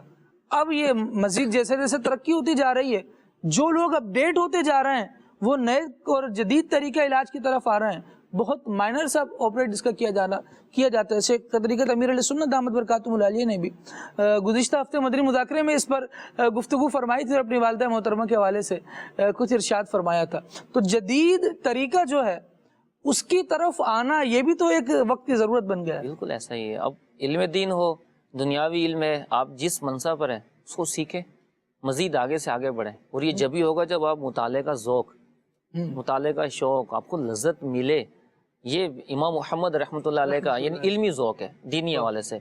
اور یہ تو ذوق کی کیفیت ہے نا کہ آپ ذوق کی وجہ سے جاگ رہے ہیں. اب کسی نے سوال کیا یار یہ کیسے ہو سکتا ہے کہ یہ علماء کرام یہ رات بھر مطالعہ کریں، یہ عبادت کریں، یہ ممکن ہی نہیں ہے. تو سمجھانے والے نے اس کو سمجھایا، بولے آپ نے نوجوانوں کو دیکھا ہوگا بعض اوقات رات کو عشاء کے بعد وہ موبائل ہاتھ میں پکڑتے ہیں تو صبح تک اسی میں لگے ہوتے ہیں. تو بولے جو یہ اس کو لذت مل رہی ہے نا، ان کی لذت اس سے کہیں بڑھ کر تھی. بے شک ان کو وہ دینی لذت تھی، اللہ کا قرب پانے کی لذت تھی، روحانیت، عبادت، وہ لذت تھی. سیرت امام محمد رحمۃ اللہ تعالیٰ علیہ کے حوالے سے مزید بھی کئی پہلو ہیں جن پر گفتگو کرنی ہے، لیکن آپ کی کالز بھی ہیں، میسیجز بھی ہیں، انشاءاللہ ان کو بھی شامل کرتے ہیں. میسیجز میں لے لیتا ہوں، ساتھ ساتھ کالز بھی لیں گے. علی شہزاد تاری ہیں اقبال نگر سے، اور ان کا کہنا ہے کہ بے طلب بھیک یہاں ملتی ہے آتے جاتے. یہ کلام سنا دیجئے. ماشاءاللہ عارف بھائی ہیں، اللہ کریم عارف بھائی کو برکت عطا فرمائے. ایک روز ہوگا جانا سرکار کی گلی میں، اس کلام کی فرمائش ہے. جڑا والا سے میسیج ہے اور کلام سننا ہے. کیا بتاؤں کہ کیا مدینہ ہے. ٹھیک ہے جی. جڑا والا سے ایک اور میسیج ہے اور میرا ڈھولا، اس کلام کی فرمائش ہے آپ کی. جنپور، ادان بھائی میں صحیح پڑھ رہا ہوں؟ جی بالکل صحیح. جنپور ٹھیک ہے جی. جنپور ہے سے میسیج ہے اور فرمائش ہے، چمکتر سے پاتے ہیں سب پانے والے. پروگرام میں یہ نعت بھی شامل کر لیجئے. اس کرم کا کروں شکر کیسے ادا، واہ جی واہ کیا بات ہے. دان بھائی سے عرض ہے یہ کلام سنا دیں، سب مدینے کو گئے ہم رہ گئے. اللہ اکبر. وہ نعت سنا دیں، میری الفت مدینے سے یوں ہی نہیں. گجرا والا سے محمد حسن صاحب ہیں. ٹھیک ہے جی. حمزہ والا سے بھی میسیج ہے اور دعائے مدینہ اللہ کریم ہم سب کو بادب مدینہ کی باذوق حاضری نصیب فرمائے. اور کلام کی فرمائش ہے، کاش میں بن جاؤں مدینے کا مسافر. واہ جی واہ، زبردست کلام کی فرمائش کی آپ نے. اللہ پاک آپ کو برکت عطا فرمائے. ایسا کیجئے کہ کچھ کالز دیجئے. مدنی پھول عطا فرمائیے کہ بزرگان دین نرمی اور جو گفتگو کا انداز یہ ماشاءاللہ اپنے قریب کر دیتا ہے. تو اس حوالے سے بھی مدنی پھول عطا فرمائیے کہ ہماری گفتگو کا انداز کیسا ہونا چاہیے کہ لوگ سنیں، جب ہم نے کی طرف توجہ دلائیں تو وہ توجہ کریں، اور گناہ کی طرف منع کریں تو وہ بھی توجہ کریں کہ واقعی یہ جو بھائی ہمیں بات سمجھا رہا ہے ہماری بہتری کے لیے ہے. یعنی ایسا انداز گفتگو کا ہونا، اس پر مدنی پھول عطا فرمائیے. اور نعت خواں اسلام بھائی سے عرض ہے کلام سنا دیجیے. یا الہی ہر جگہ تیری عطا کا ساتھ ہو. سبحان اللہ. بڑے زبردست پہلو کی طرف آپ نے توجہ دلائی ہے. اللہ کریم آپ کو برکت عطا فرمائے. جب آپ کسی کو یہ احساس دلانے میں کامیاب ہو جائیں نا کہ میں واقعی آپ کا خیر خواہ ہوں، تو وہ پھر اعتماد کر کر آپ کی بات سنتا ہے. جب آپ کہیں کہ بھائی میں تو یہ کرنے آیا ہوں، آپ سنیں نہ سنیں، میں تو اپنی بول کے جاؤں گا ہی، تو پھر آپ دیکھیں کہ پتہ ہے کیا ہوتا ہے. ہماری گلی کے باہر سے نا بہت ساری آوازیں آ رہی ہوتی ہیں. کبھی کچھ بیچنے والا آ رہا ہے، کبھی کچھ بیچنے والا آ رہا ہے، کبھی کچھ بیچنے والا آ رہا ہے. لیکن کچھ افراد ایسے ہوتے ہیں جو آپ کو احساس دلاتے ہیں کہ گرمی کا موسم ہے، گرمی کا دشمن فلاں شربت، گرمی کا دشمن فلاں پاؤڈر. وہ جب آپ کو یہ احساس دلا کر بیچتے ہیں نا کہ آپ کو گرمی لگ رہی ہے اور آپ کے مرض کا حل ہمارے پاس ہے، نتیجہ کیا ہوتا ہے؟ طبیعت فوراً اٹریکٹ ہوتی ہے کہ ہاں جی اسے یہ چیز لے لینی چاہیے. یوں ہی آپ دیکھیے کہ اللہ رب العالمین نے اسلوب تبلیغ دین کیا رکھا ہے. انبیاء کرام علیہ السلام زندگی کا ایک عرصہ اپنی قوم میں گزارتے اور واقعتاً یہ ریئلائز کرتے کہ لوگ بھی یہ ریئلائز کرتے کہ یہ ہمارے خیر خواہ ہیں، ہمارا مشقت میں پڑنا ان پر گراں گزرتا ہے، ان کی عمر پوری کی پوری دیکھ لی جائے تو انہوں نے کبھی ہمارا برا نہیں چاہا. اس کے بعد جب تبلیغ دین کی بات ہوتی تھی نا تو وہ بڑی مؤثر ہوتی تھی. خیر پھر جس کا نصیب جو لے سو لے. بعض لوگ ویسے ہی ہٹ درمی کی وجہ سے بعض لوگ کھجاتے رہ جائیں گے لیکن دانے ختم کرنے کا پاؤڈر استعمال نہیں کریں گے.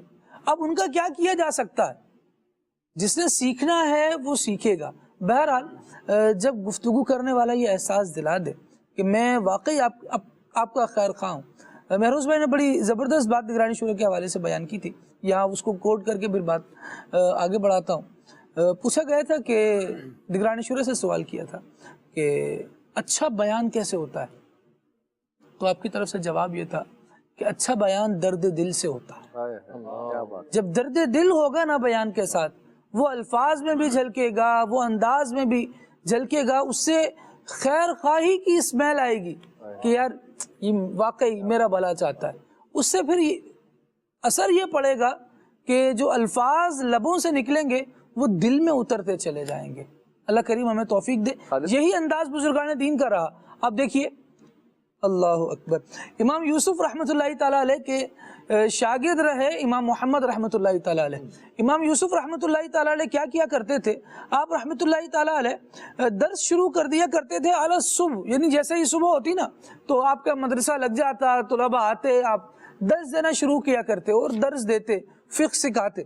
لیکن اس وقت صبح کے وقت نا امام محمد رحمۃ اللہ تعالیٰ علیہ احادیث سیکھنے کے لیے جایا کرتے تھے.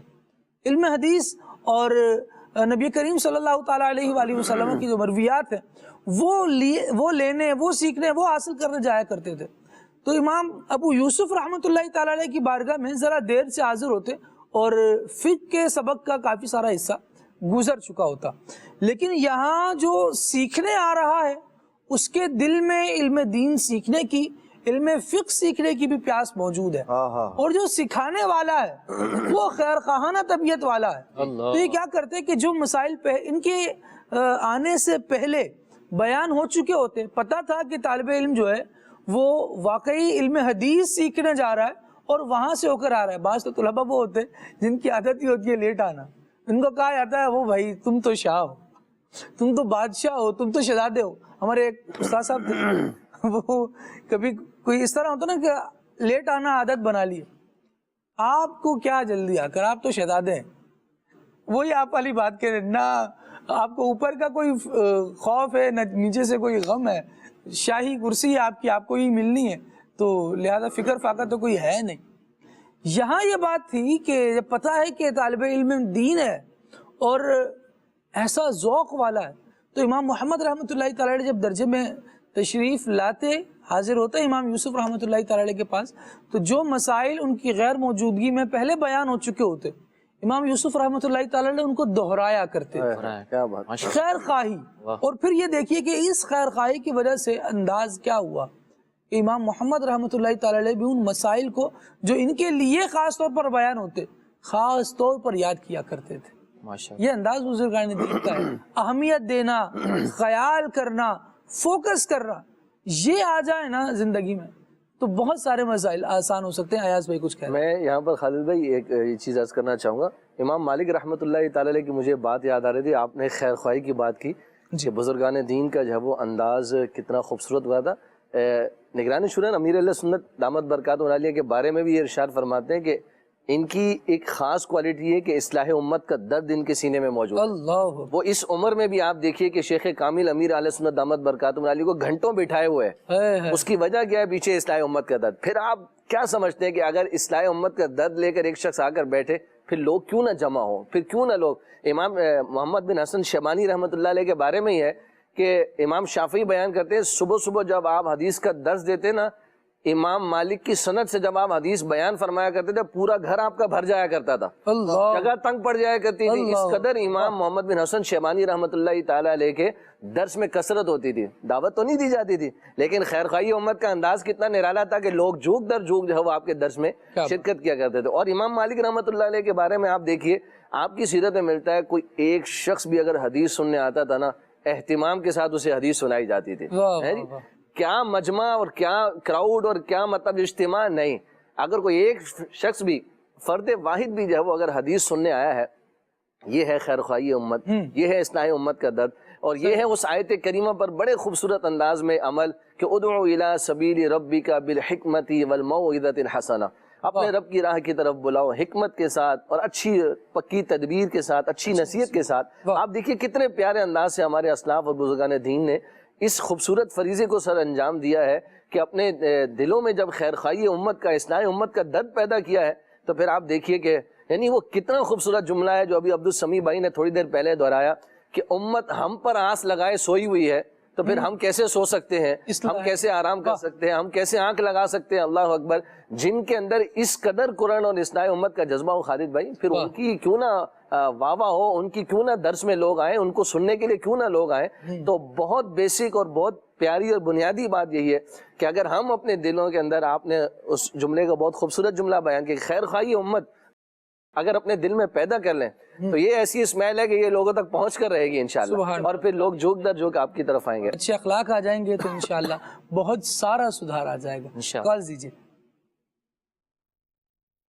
سوال یہ کہ مسئلہ طور پر اب یہ ہم حج پڑھ کے تو آ گئے ہیں 4-5 سال پہلے، 5 سال پہلے، ابھی ہم دعا کرتے ہیں دوبارہ اس کی طرف رکھتے ہیں زیادہ، تو یہ کہ یہ ناشکری میں شامل ہوتا تو نہیں ایسا کوئی، جیسے اللہ تعالیٰ نعمت دی ہے کہ ہمیں، اور اس کو دوبارہ ہم بڑی ڈیمانڈ کرتے ہیں، ریکویسٹ کرتے ہیں اللہ تعالیٰ سے، درخواست کرتے ہیں، تو کیا یہ ناشکری میں تو نہیں آئے گا یہ سب؟ یہ سب پوچھنا تھا۔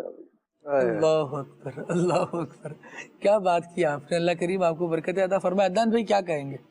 حج کر لیا ہے، دوبارہ حج کی تمنا ہے، یہ دعا کر رہے ہیں، تو یہ کیا پچھلے والے کی ناشکری ہے؟ اور دوبارہ حج کرنا بھی عبادت ہے، نیک کام ہے، اور نیک کام کے لیے بندے کو دعا کی توفیق مانگتے رہنا چاہیے، اس عبادت کی توفیق، یا اللہ پھر حج کروا، یا اللہ پھر حج کروا، یا اللہ پھر حج کروا۔ تو یہ تو اچھی بات ہے، یہ ناشکری والی بات نہیں ہے، بلکہ ایک یوں کہہ لیں یہ بھی اللہ کریم کا فضل ہے کہ بندہ جو ہے وہ مدینہ طیبہ کی، مکہ پاک کی یاد میں کہ اللہ کریم پھر لے جائے مجھے، اور وہ دعائیں مانگ رہا ہے اللہ تبارک تعالیٰ سے، اسباب طلب کر رہا ہے، یہ بہت اچھی بات ہے، اور یہ مانگتے رہنا چاہیے، مانگے گا اللہ کریم پھر عطا فرما دے گا، پھر اس کو جو ہے وہ عبادت کا ذوق اور شوق۔ ایک روایت آپ نے بیان کی تھی حج پر حج کرنے کے حوالے، ہاں، نبی پاک صلی اللہ تعالیٰ علیہ وآلہ وسلم نے ارشاد فرمایا حج کے بعد حج کرو اللہ تمہیں غنی کر دے گا، تو یہ تو حدیث پاک میں ترغیب موجود ہے اس کی خود، تو یہ اچھی بات ہے، یہ وسوسے کا شکار نہ ہو کہ پتہ نہیں یہ ناشکری ہو جائے گی، ناشکری نہیں بلکہ اللہ سے عبادت کی توفیق مانگ رہا ہے، اور یہ بہت اچھی دعا ہے۔ یا خدا حج پہ بولا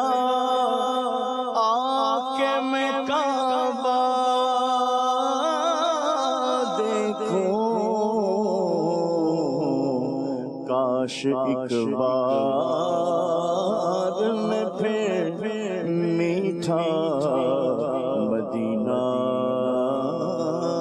دیکھوں، کاش ایک بار میں پھر میٹھا مدینہ۔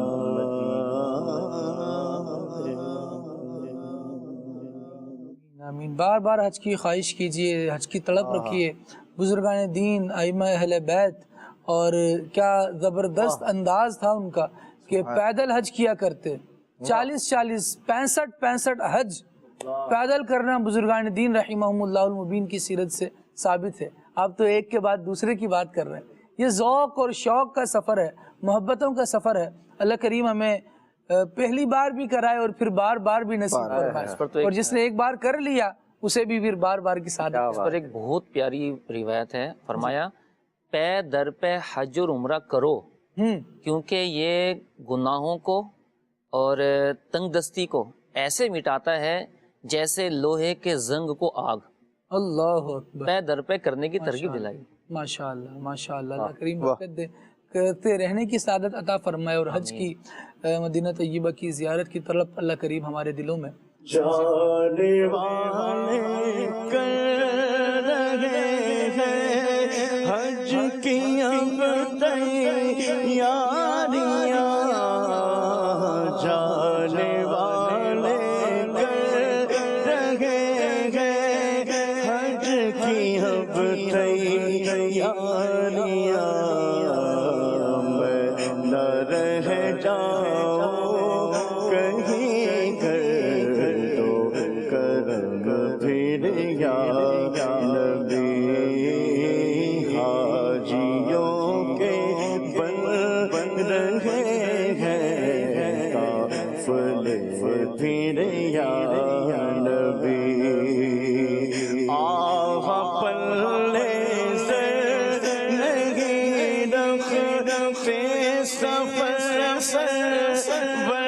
نہیں آغا پلے سے نہیں رکھتے سفر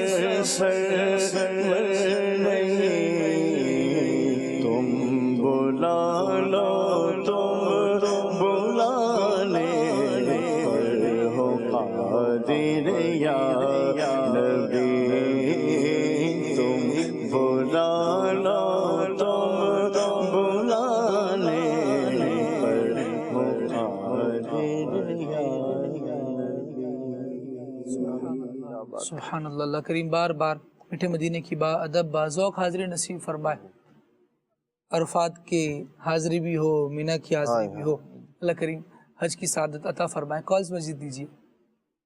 قمر زمان اطاری پنڈ ہٹوبہ سے عرض کر رہا ہوں, اور عدنان بھائی سے گزارش ہے کہ مجھے یہ کلام شریف سنا دیں, راتیں بھی مدینے کی باتیں بھی مدینے کی. جزاک اللہ خیرہ. ماشاء اللہ. اللہ کریم آپ کو بھی برکت عطا فرمائے. مزید کال دیجیے. خالد بھائی میں عارف تاریخ عرض کر رہا ہوں کرنگی 85 سے. ایک نعت کی فرمائش سنا دیجیے. ایک روز ہوگا جانا سرکار کی گلی میں, ہوگا وہی ٹھکانا سرکار کی گلی میں. کیا بات ہے جی. اللہ کریم آپ کو برکت عطا فرمائے. میسج بھی آپ کا آیا اور ماشاءاللہ کال بھی شامل ہو گئی. مزید کال دیجیے. لاہور کینچی سے بات کر رہا ہوں میں. سلمان بھائی کی آواز میں نعت سنا دیں. سلمان بھائی کی آواز میں ارحم ارحم ریڈی ہے ہمارے پاس. آئیے سماعت کیجیے. ارحم ارحم یا رحمان اغفر اغفر یا سبحان ارحم ارحم یا رحمان اغفر اغفر یا سبحان مجھ سے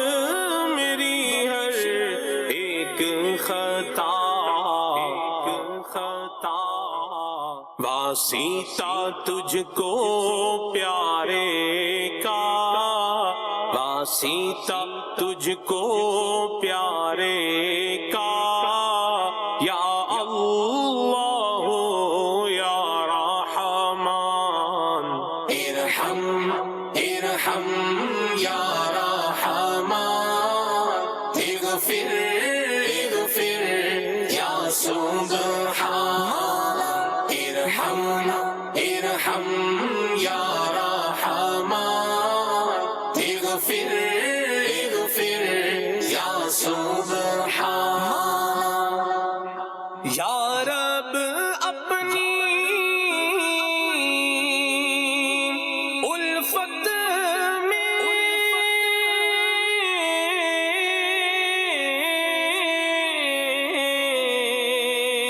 پیارے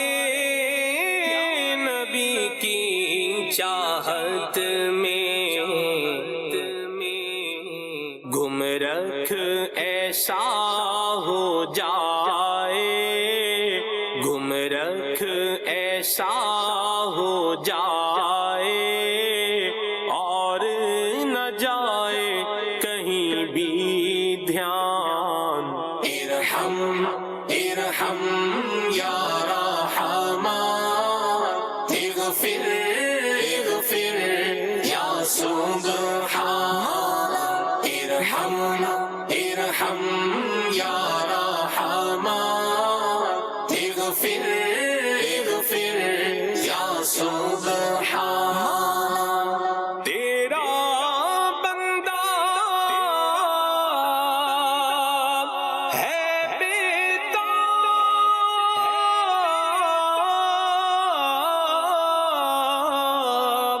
اس کو دے حج کے اسباب کے اسباب فضل کرے رب ارباب فضل کرے رب ارباب اس پہ کرم ہو یا حنان ارحم ارحم یا رحمان اغفر اغفر یا سبحان ارحم ارحم یا رحمان اغفر اغفر یا سبحان یا رب دکھلا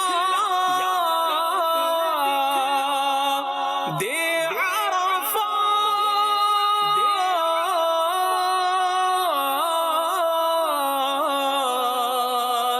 اور مینا کے دن اور رات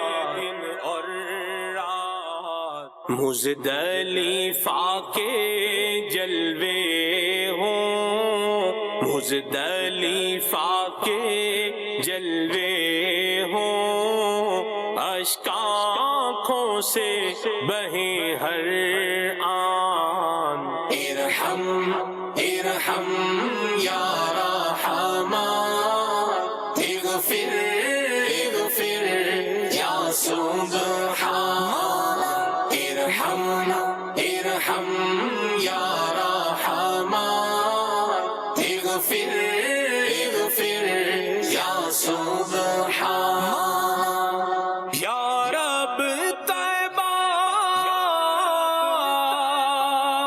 پہنچا دے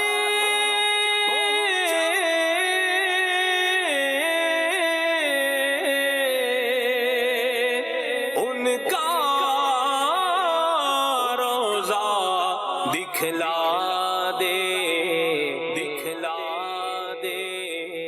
چاروں یاروں کے صدقے چاروں یاروں کے صدقے پورا فرما دے ارمان ارحم ارحم یا رحمان اغفر اغفر یا سبحان ارحم ارحم یا رحمان اغفر اغفر یا سبحان مدنی آقا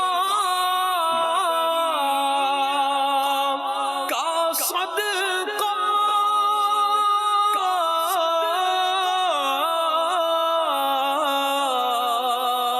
غوث و خواجہ کا صدقہ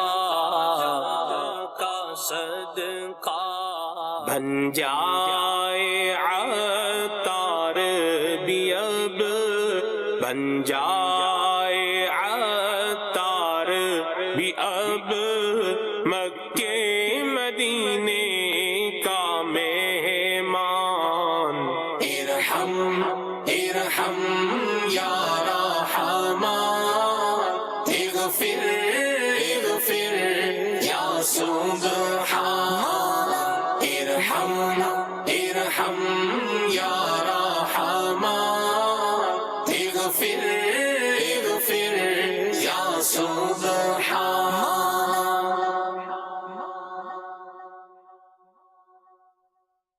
ماشاء اللہ جی، اللہ کریم برکت عطا فرمائے۔ سلمان بھائی کا پڑھا ہوا بڑا زبردست کلام ہم نے سننے کی سعادت حاصل کی۔ میسج ہے خوشبو ہے دو عالم میں تیری ایک گلے چیدہ۔ اس کلام کی فرمائش ہے، کہاں سے ہیں جی؟ سجاد احمد صاحب ہیں رائے سے، اور مجھ کو ملی ہے عزت، یہ کلام سنا دیں۔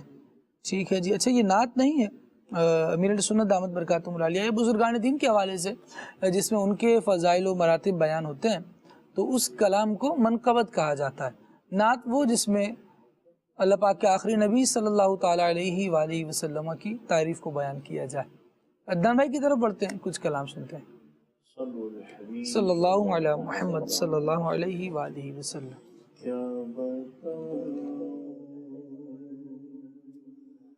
کہ کیا مدینہ ہے کیا بتاؤں کہ کیا مدینہ ہے بس میرا مدعا مدینہ ہے کیا بتاؤں کہ کیا مدینہ ہے اٹھ کے جاؤ کہاں مدینے سے میں اٹھ کے جاؤں میں اٹھ کے جاؤں کہاں مدینے سے کیا کوئی دوسرا مدینہ ہے کیا کوئی دوسرا مدینہ ہے دنیا والے تو درد دیتے ہیں یا رسول اللہ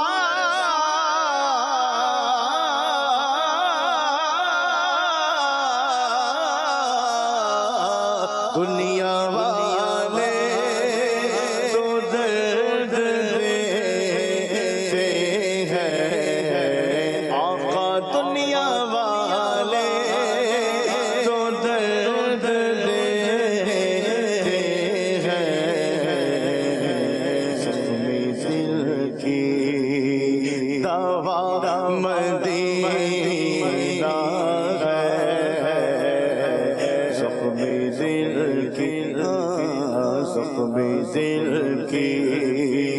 دوا مدینہ ہے دل فدا ہے مدینے والے پر میرا دل فدا ہے دل فدا ہے ہم سب کا دل فدا ہے مدینے والے پر دل منور میرا مدینہ ہے دل منور دل منور میرا مدینہ ہے راتیں بھی مدینے کی باتیں بھی مدینے کی راتیں بھی مدینے کی باتیں بھی مدینے کی جینے میں جینا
بھٹکنے والے عرصہ و طیبہ کی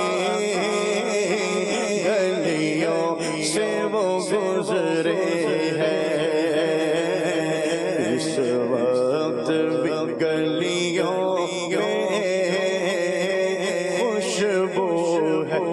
پسینے کی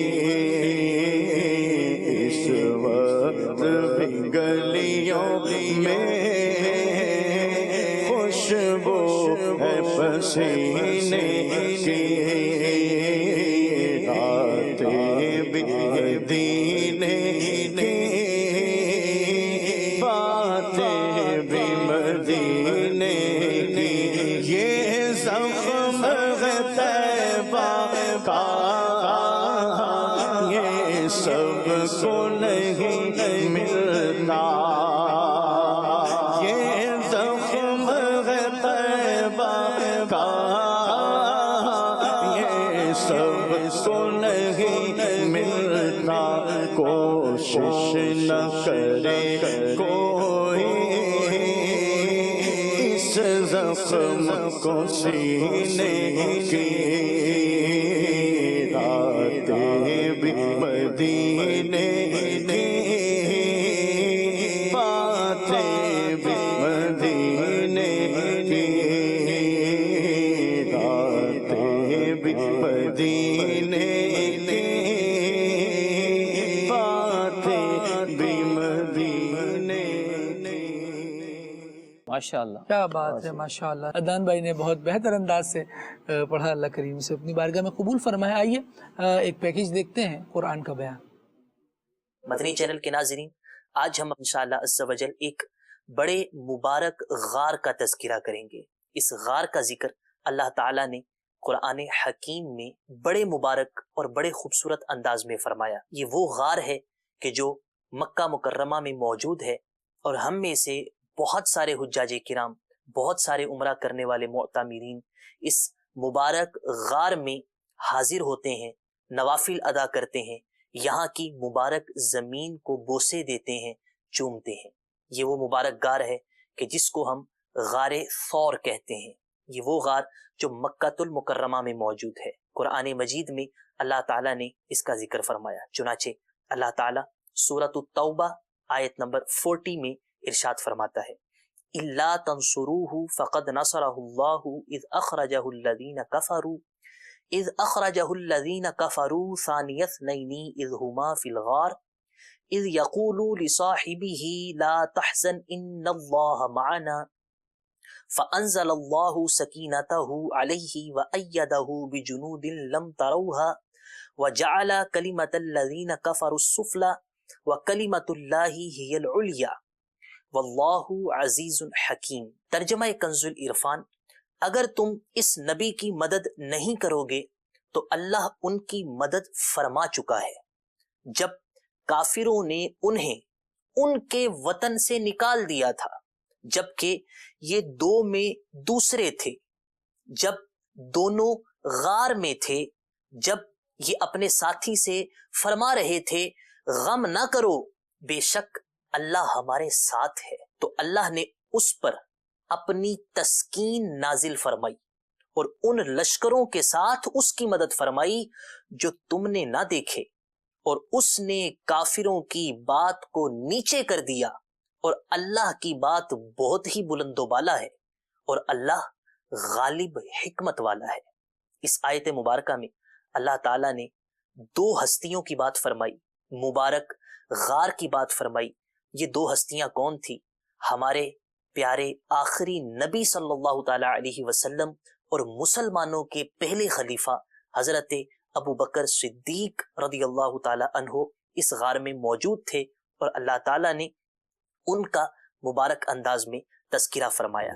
یہ جو غار ہے، یہ غار مکہ مکرمہ کی دائیں طرف جو محلہ مسفلہ ہے، وہاں سے تقریباً کم و بیش 4 کلومیٹر دور جبل ثور کے اندر یہ مبارک غار موجود ہے.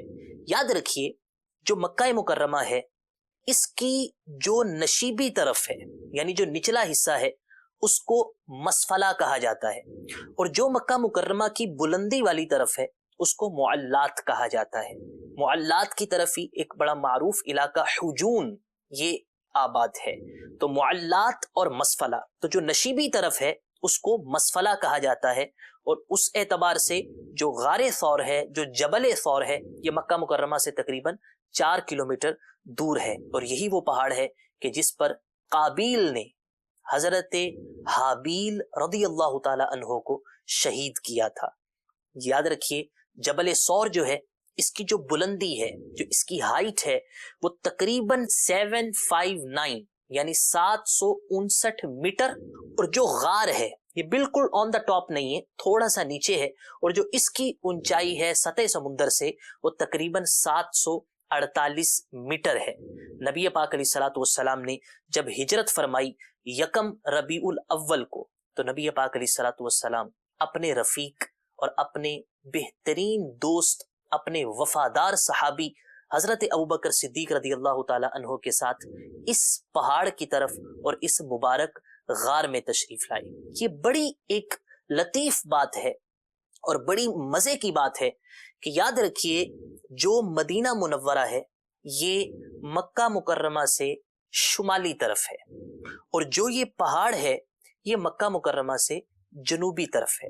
جب نبی پاک علیہ الصلوۃ والسلام نے شمال کی طرف جانا تھا, مدینہ منورہ کا ارادہ تھا, تو آپ جنوب کی طرف گئے اور پھر وہاں سے شمال کی طرف گئے. حالانکہ یہ ایک عجیب چیز ہے, میں آپ کے سامنے ہوں, مجھے اگر آپ کی طرف آنا ہے تو ایسا نہیں ہوگا کہ میں پہلے پیچھے جاؤں گا اور پھر آپ کی طرف آؤں گا. آپ کی طرف جانا ہے, میں آپ کی طرف چل پڑوں گا. تو نبی پاک علیہ الصلوۃ والسلام نے شمال کی طرف جانا تھا, مگر پہلے جنوب کی طرف اس پہاڑی کی طرف گئے, اس جبل ثور کی طرف گئے, اور پھر آپ دوبارہ شمال کی طرف مدینہ منورہ کی طرف تشریف لے گئے. یہ ایک لطیف بات ہے. اللہ تبارک و تعالیٰ کے حبیب علیہ الصلوۃ والسلام نے ایک خوبصورت تدبیر فرمائی تھی اور اس کا انتخاب فرمایا تھا.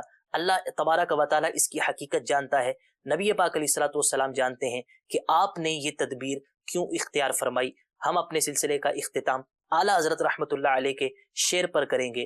امام اہل سنت ارشاد فرماتے ہیں, قسمت ثور و حرا کی حرص ہے, چاہتے ہیں دل میں گہرا غار ہم. جیسے نبی پاک علیہ الصلوۃ والسلام غار ثور میں تشریف لے گئے تھے, ہماری دعا یہ ہے کہ ہمارے دل کے اندر بھی حضور اکرم صلی اللہ تعالی علیہ وسلم کی محبت داخل ہو, آپ کے انوار داخل ہوں, آپ کا فیضان داخل ہو. آمین بجاہ النبی الامین وصلی اللہ تعالی علیہ وآلہ وسلم. سبحان اللہ سبحان اللہ. ماخذ علوم قرآن مجید, ماشاء اللہ. اللہ کریم ہمیں اس کی برکت نصیب فرمائے. ہر شے کا اس میں بیان موجود ہے. کتنے مقامات, تاریخی مقامات جن کی تاریخ قرآن بیان کرتا ہے, اور کتنے ایسے یوں سمجھیں کہ چیزیں موجود ہیں کہ جن کی کوئی اور خاص ایسی مدون تاریخ ملتی نہیں, لیکن قرآن مجید نے وہاں کے تذکرے کو باقی رکھا ہے, وہاں کے اقوام کے بارے میں بیان فرمایا ہے. اللہ رب العالمین جل وعلا ہمیں قرآن مجید سمجھنے کی توفیق عطا فرمائے. یقیناً پچھلی امتوں کی, پچھلی اقوام کی تذکرے میں بھی ہمارے لیے یہ بہت زبردست نصیحت ہے.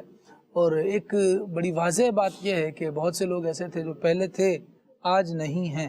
ہمارے لیے پیغام یہ ہے کہ ہم بھی آج ہیں, کل نہ ہوں گے.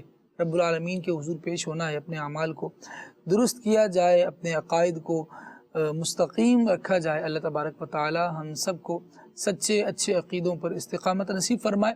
مدری چینل کے ناظرین, امام محمد بن حسن شیبانی رحمۃ اللہ تعالی علیہ کی سیرت آج موضوع سخن رہی. اللہ کریم ہمیں ان کی سیرت سے مزید برکتیں عطا فرمائے. چند پہلو میں چاہوں گا کہ مزید بیان ہو. آپ رحمۃ اللہ تعالی علیہ کی سادگی, آپ کی عاجزی, اتنا بڑا مرکز علم و فن آپ کی اپنی ذاتی حیثیت اور اسٹیٹس ہے, لیکن سادگی کیسی ہے؟ عبدالسمیع بھائی کیا فرمائیں گے؟ اللہ اللہ.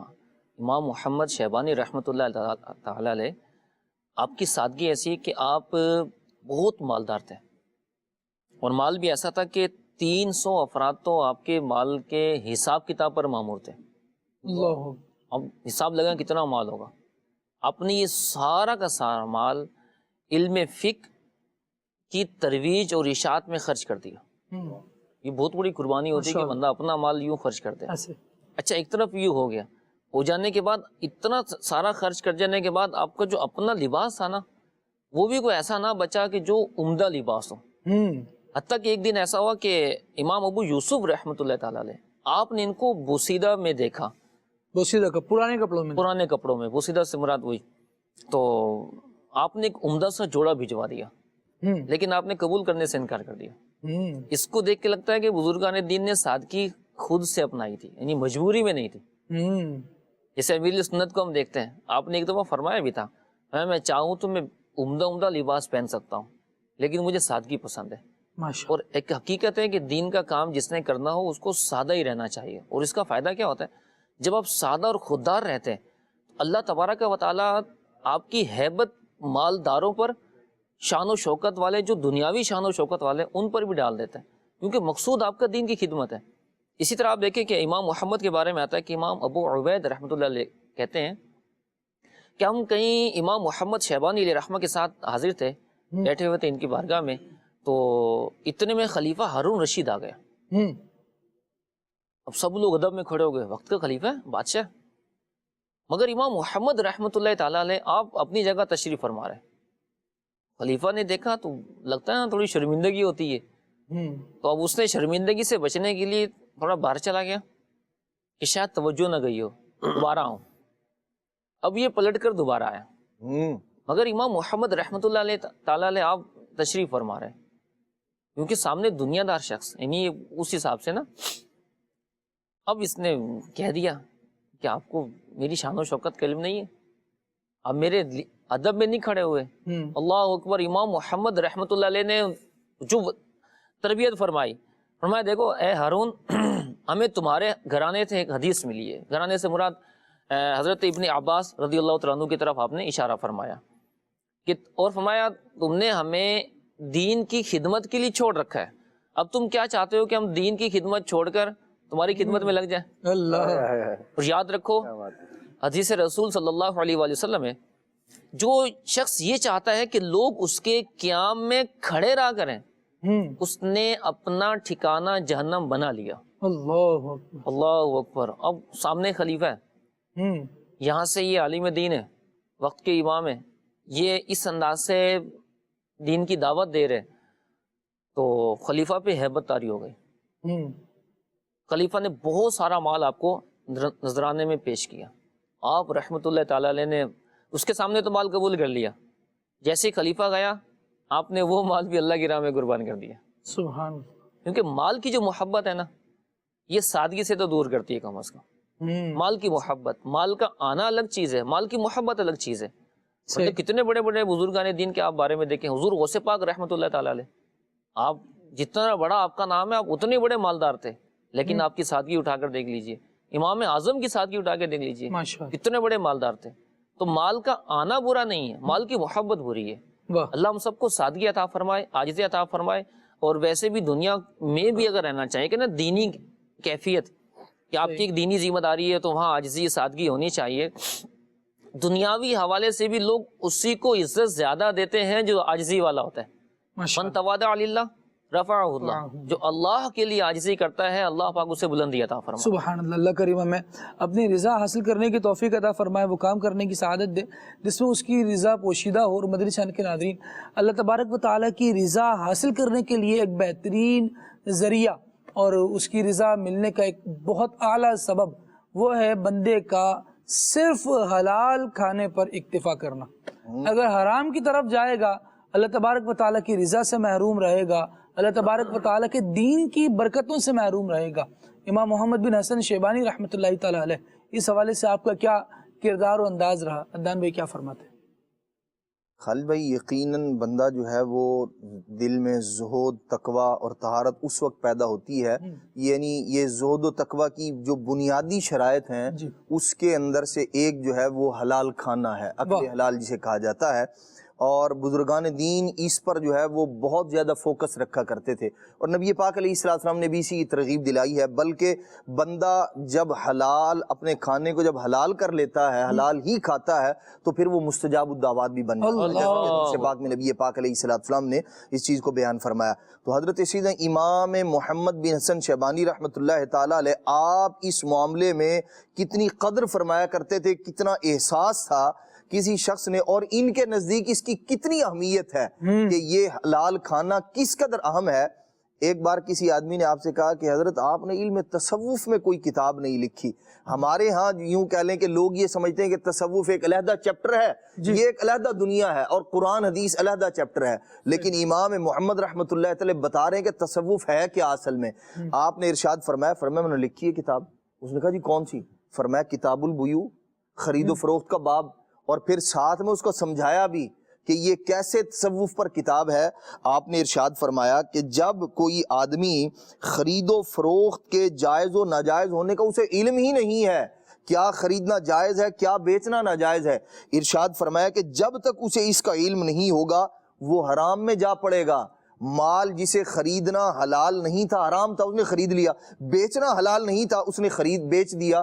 ارشاد فرماتے ہیں کہ جب تک حلال حرام کی تمیز کا نہیں پتہ چلے گا, ارشاد فرمایا اس وقت تک وہ حلال کھا نہیں سکتا, اور جب حلال کھائے گا نہیں حرام کھائے گا تو پھر کبھی وہ اصلاح کی طرف نہیں آ سکتا, وہ زہد اور تقوی والا اور صوفی نہیں ہو سکتا, اس کے دل میں زہد و تقوی پیدا نہیں ہو سکتا.